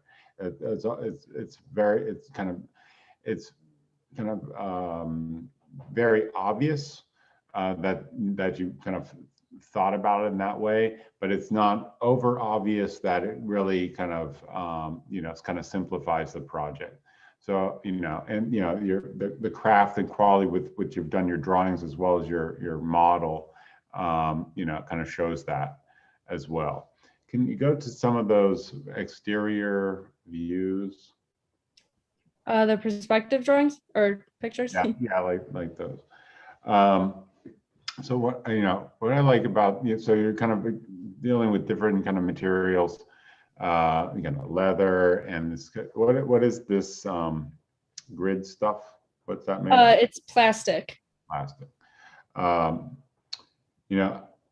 then so I like how you're kind of articulating these into kind of different materials, and then you're kind of using the rope to kind of make it another one, right? But it's kind of it's one that might not be so rigid.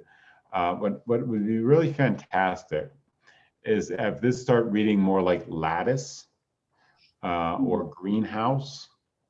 This is really kind of fantastical kind of 19th century greenhouses and these kind of interiors that kind of use lattice to make these kind of garden rooms, and they're really kind of quite elaborate, but they seem kind of delicate. So I think the kind of plastic lattice here, although I kind of like that kind of artificial quality of it, but I think it wants to be less cage. I think, and more kind of lattice, kind of greenhouse, because then I think you start to, you get leather and lattice and, foliage, right? So that starts kind of creating some other kind of animal, right? You get, leather and seeing the kind of body kind of distort on the inside, right? The kind of rawhide on the inside, right? But then you have this kind of really delicate kind of lattice where you might have different kind of foliages kind of crawling up the inside or the outside, hanging down, right? Crawling across those ropes. So I think that it could be I think the atmosphere of the thing has a lot of potential, but how you kind of really exaggerate the kind of qualities of those materials. But it's a really kind of well resolved and kind of very rigorous project. So congratulations. Thank you.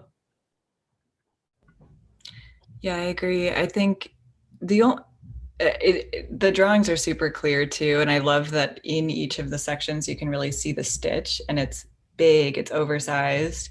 I think that translation was really nice. The only thing that kind of bumps me out is that it is so cleanly contained in a rectangle in the plan. If you go back to the plan, because what you're creating are all of these spaces to kind of circulate through. And it doesn't have a clear sequence to it because you're kind of wrapping in and out of this project in terms of human movement kind of all the time. I just wish, maybe the outside profile line stays this beautiful rectangle if you like that, but then maybe you hollow out the inside a little bit more so that it's not, I don't know, it's like you get a courtyard or something like that. There's some sort of yeah, it's like it's the similar comment that I've been making today about wanting to peter out into the landscape, especially because yours is about movement. So like wanting one of these passageways, whether it's the leather one or the plastic one, to be the first thing that you experience. It's almost like the opposite of the project that was so controlled. You're allowing people to kind of cruise through this in whatever sequence they want to. And I might start to think about if there is a slightly more ideal sequence where the first portal you pass through is maybe just the plastic. So you're understanding the slight enclosure of the space and the shadows. And then the next enclosure is layered or something so that you can see how the leather and the plastic work together, or the ropes are involved and create a shadow on the lattice or something like that. I'm not sure, but I think you have so many different experiences here, which is excellent. And you might want to pull it apart a little bit so that you have space to experience those. Yeah, I really like that idea. Thank you. Cool. Yeah, the sections are great. All right. And on that note, we'll move on to the last one. Last but not least, Carl. Yeah, I'm here. All right, can you see this? Yeah, so this project is called Panels and Vines, which is based off the bound seam. So this is a project that deals with this interaction between animals and humans in a space that is very isolated, or in a space where, animals would be common to interact with humans. Here's a floor plan, which shows how you would see these kind of bindings of panel that would, form these walls, and how this kind of soft insulation material would form the platform where the humans would stay on top of the animals, which would be below. Here is the longitudinal section, which shows mostly, again, the kind of rope bindings on the wooden panels, and this metal frame that would keep up this platform for the people.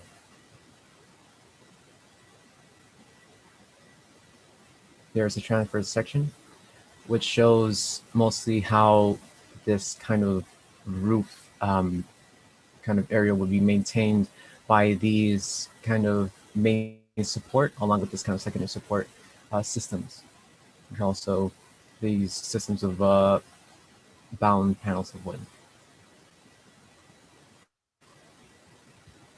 Here's the front elevation. And this one mostly shows how these metal bindings would connect these kind of modular sections.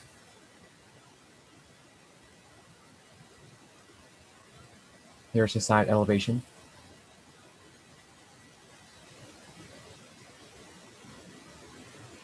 Here is the roof plan, which shows mostly how dense one would kind of see, or how much rope is needed to kind of bind the wood together.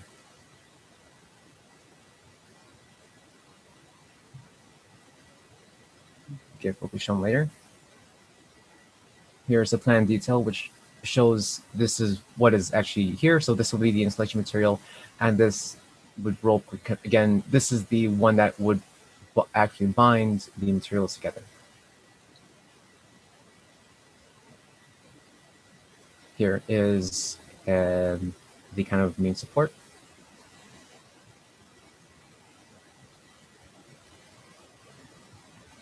Here's the exterior perspective view of the project. And in this dark atmosphere, the light would kind of spew out.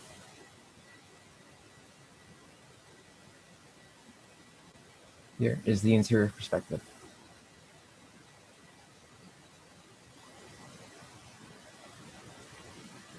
Okay, and I'm gonna show the GIF.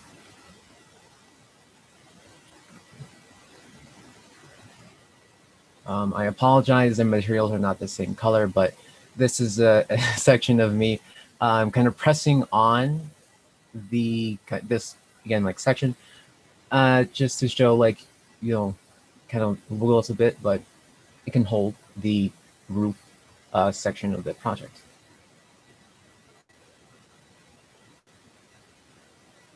Okay, and I'm going to go back to the drawings. All right.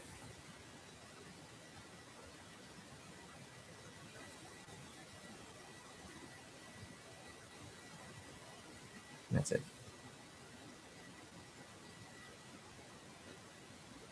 Yeah, I think the slit in between the two A-frame roofs is really beautiful. And I wish that you had an opportunity to allow light down through it or something.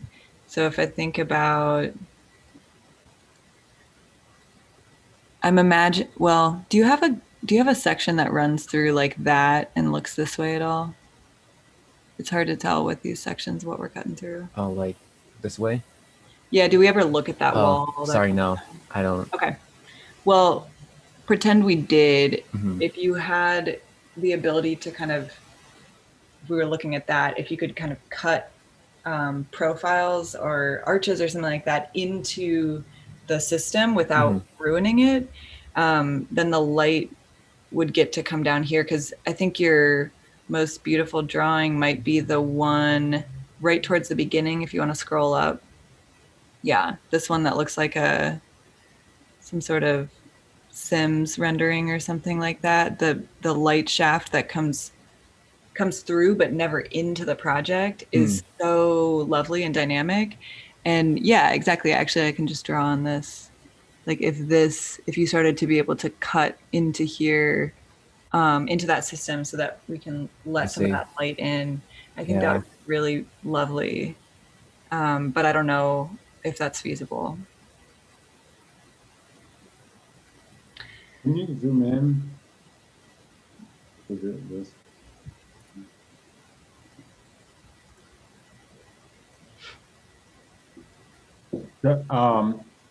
I like your GIF and the way you're kind of stitching the wood together, kind of literal stitching. You get that kind of effect.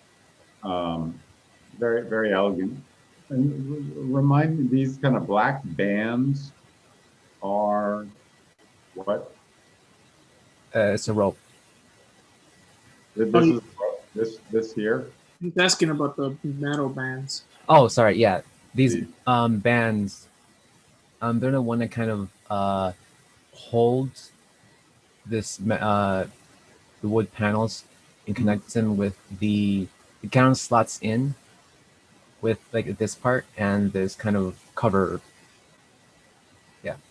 I think that I like that. I think it's necessary just in terms of we're just talking in terms of composition, but seems like structurally relevant as well. I think because everything kind of connects horizontally, right? I'm wondering how if there's something that needs to work kind of vertically, or if the system of kind of horizontal bindings starts to help the kind of vertical support. But I kind of like the idea of kind of stitching the inside and the outside together, right? And I like Ingrid's comment about kind of carving an opening between the two sides. I'm wondering if there, you're stitching the two sides together, is there some change from the outside to the inside, not just in terms of the pattern, but just the kind of nature of how the pieces are kind of connected, right? So one's maybe kind of articulated more subtly, and the other one's more rustic. Oh, I see. Be a kind of at least a slight change in the materiality from outside to inside, because you're stitching two things together, right? Yeah. The inside's material kind of might want to be kind of different from the outside material. Yeah. I think your gables are very elegant. I also agree with Ingrid that I really like the kind of split there. I would, I want to find, I wish there was a way to kind of close one of the ends. So it's not always the same all the way through. Like if you cut sections all the way through, the section would be very similar. And I'm wondering if you can like pinch the end or close off the end in some way that you start to get some variation in the section. I think it has a kind of Herzog and Neuron feel to the project. And they are very innovative in the way they kind of use these kind of typological shapes, but also their kind of inventiveness in the section. So like the Vitra house they did, which is kind of like these extruded gables that stack on top of one another, and when they pin them together with the stairwells, and it's kind of figural stairs, right? So I think kind of how to kind of close the end, right, and modulate the section, and then also so that that both elevations, right, or the facing elevations are not always the same, right? So it's creating variation from one side to the other, creating variation in the section, right? I think you're already creating some variation in the plan because of the pinching and the size of these shapes, right? But also that kind of change from the outside to the inside, right? So I really like the project. It's really executed really well, and I think again you kind of took this idea of stitching and you kind of did it kind of very literally, but not in a way that simplifies the project, and I appreciate that. Thank you. All right. Thank you so much. That brings us to the end. So congrats, all of you.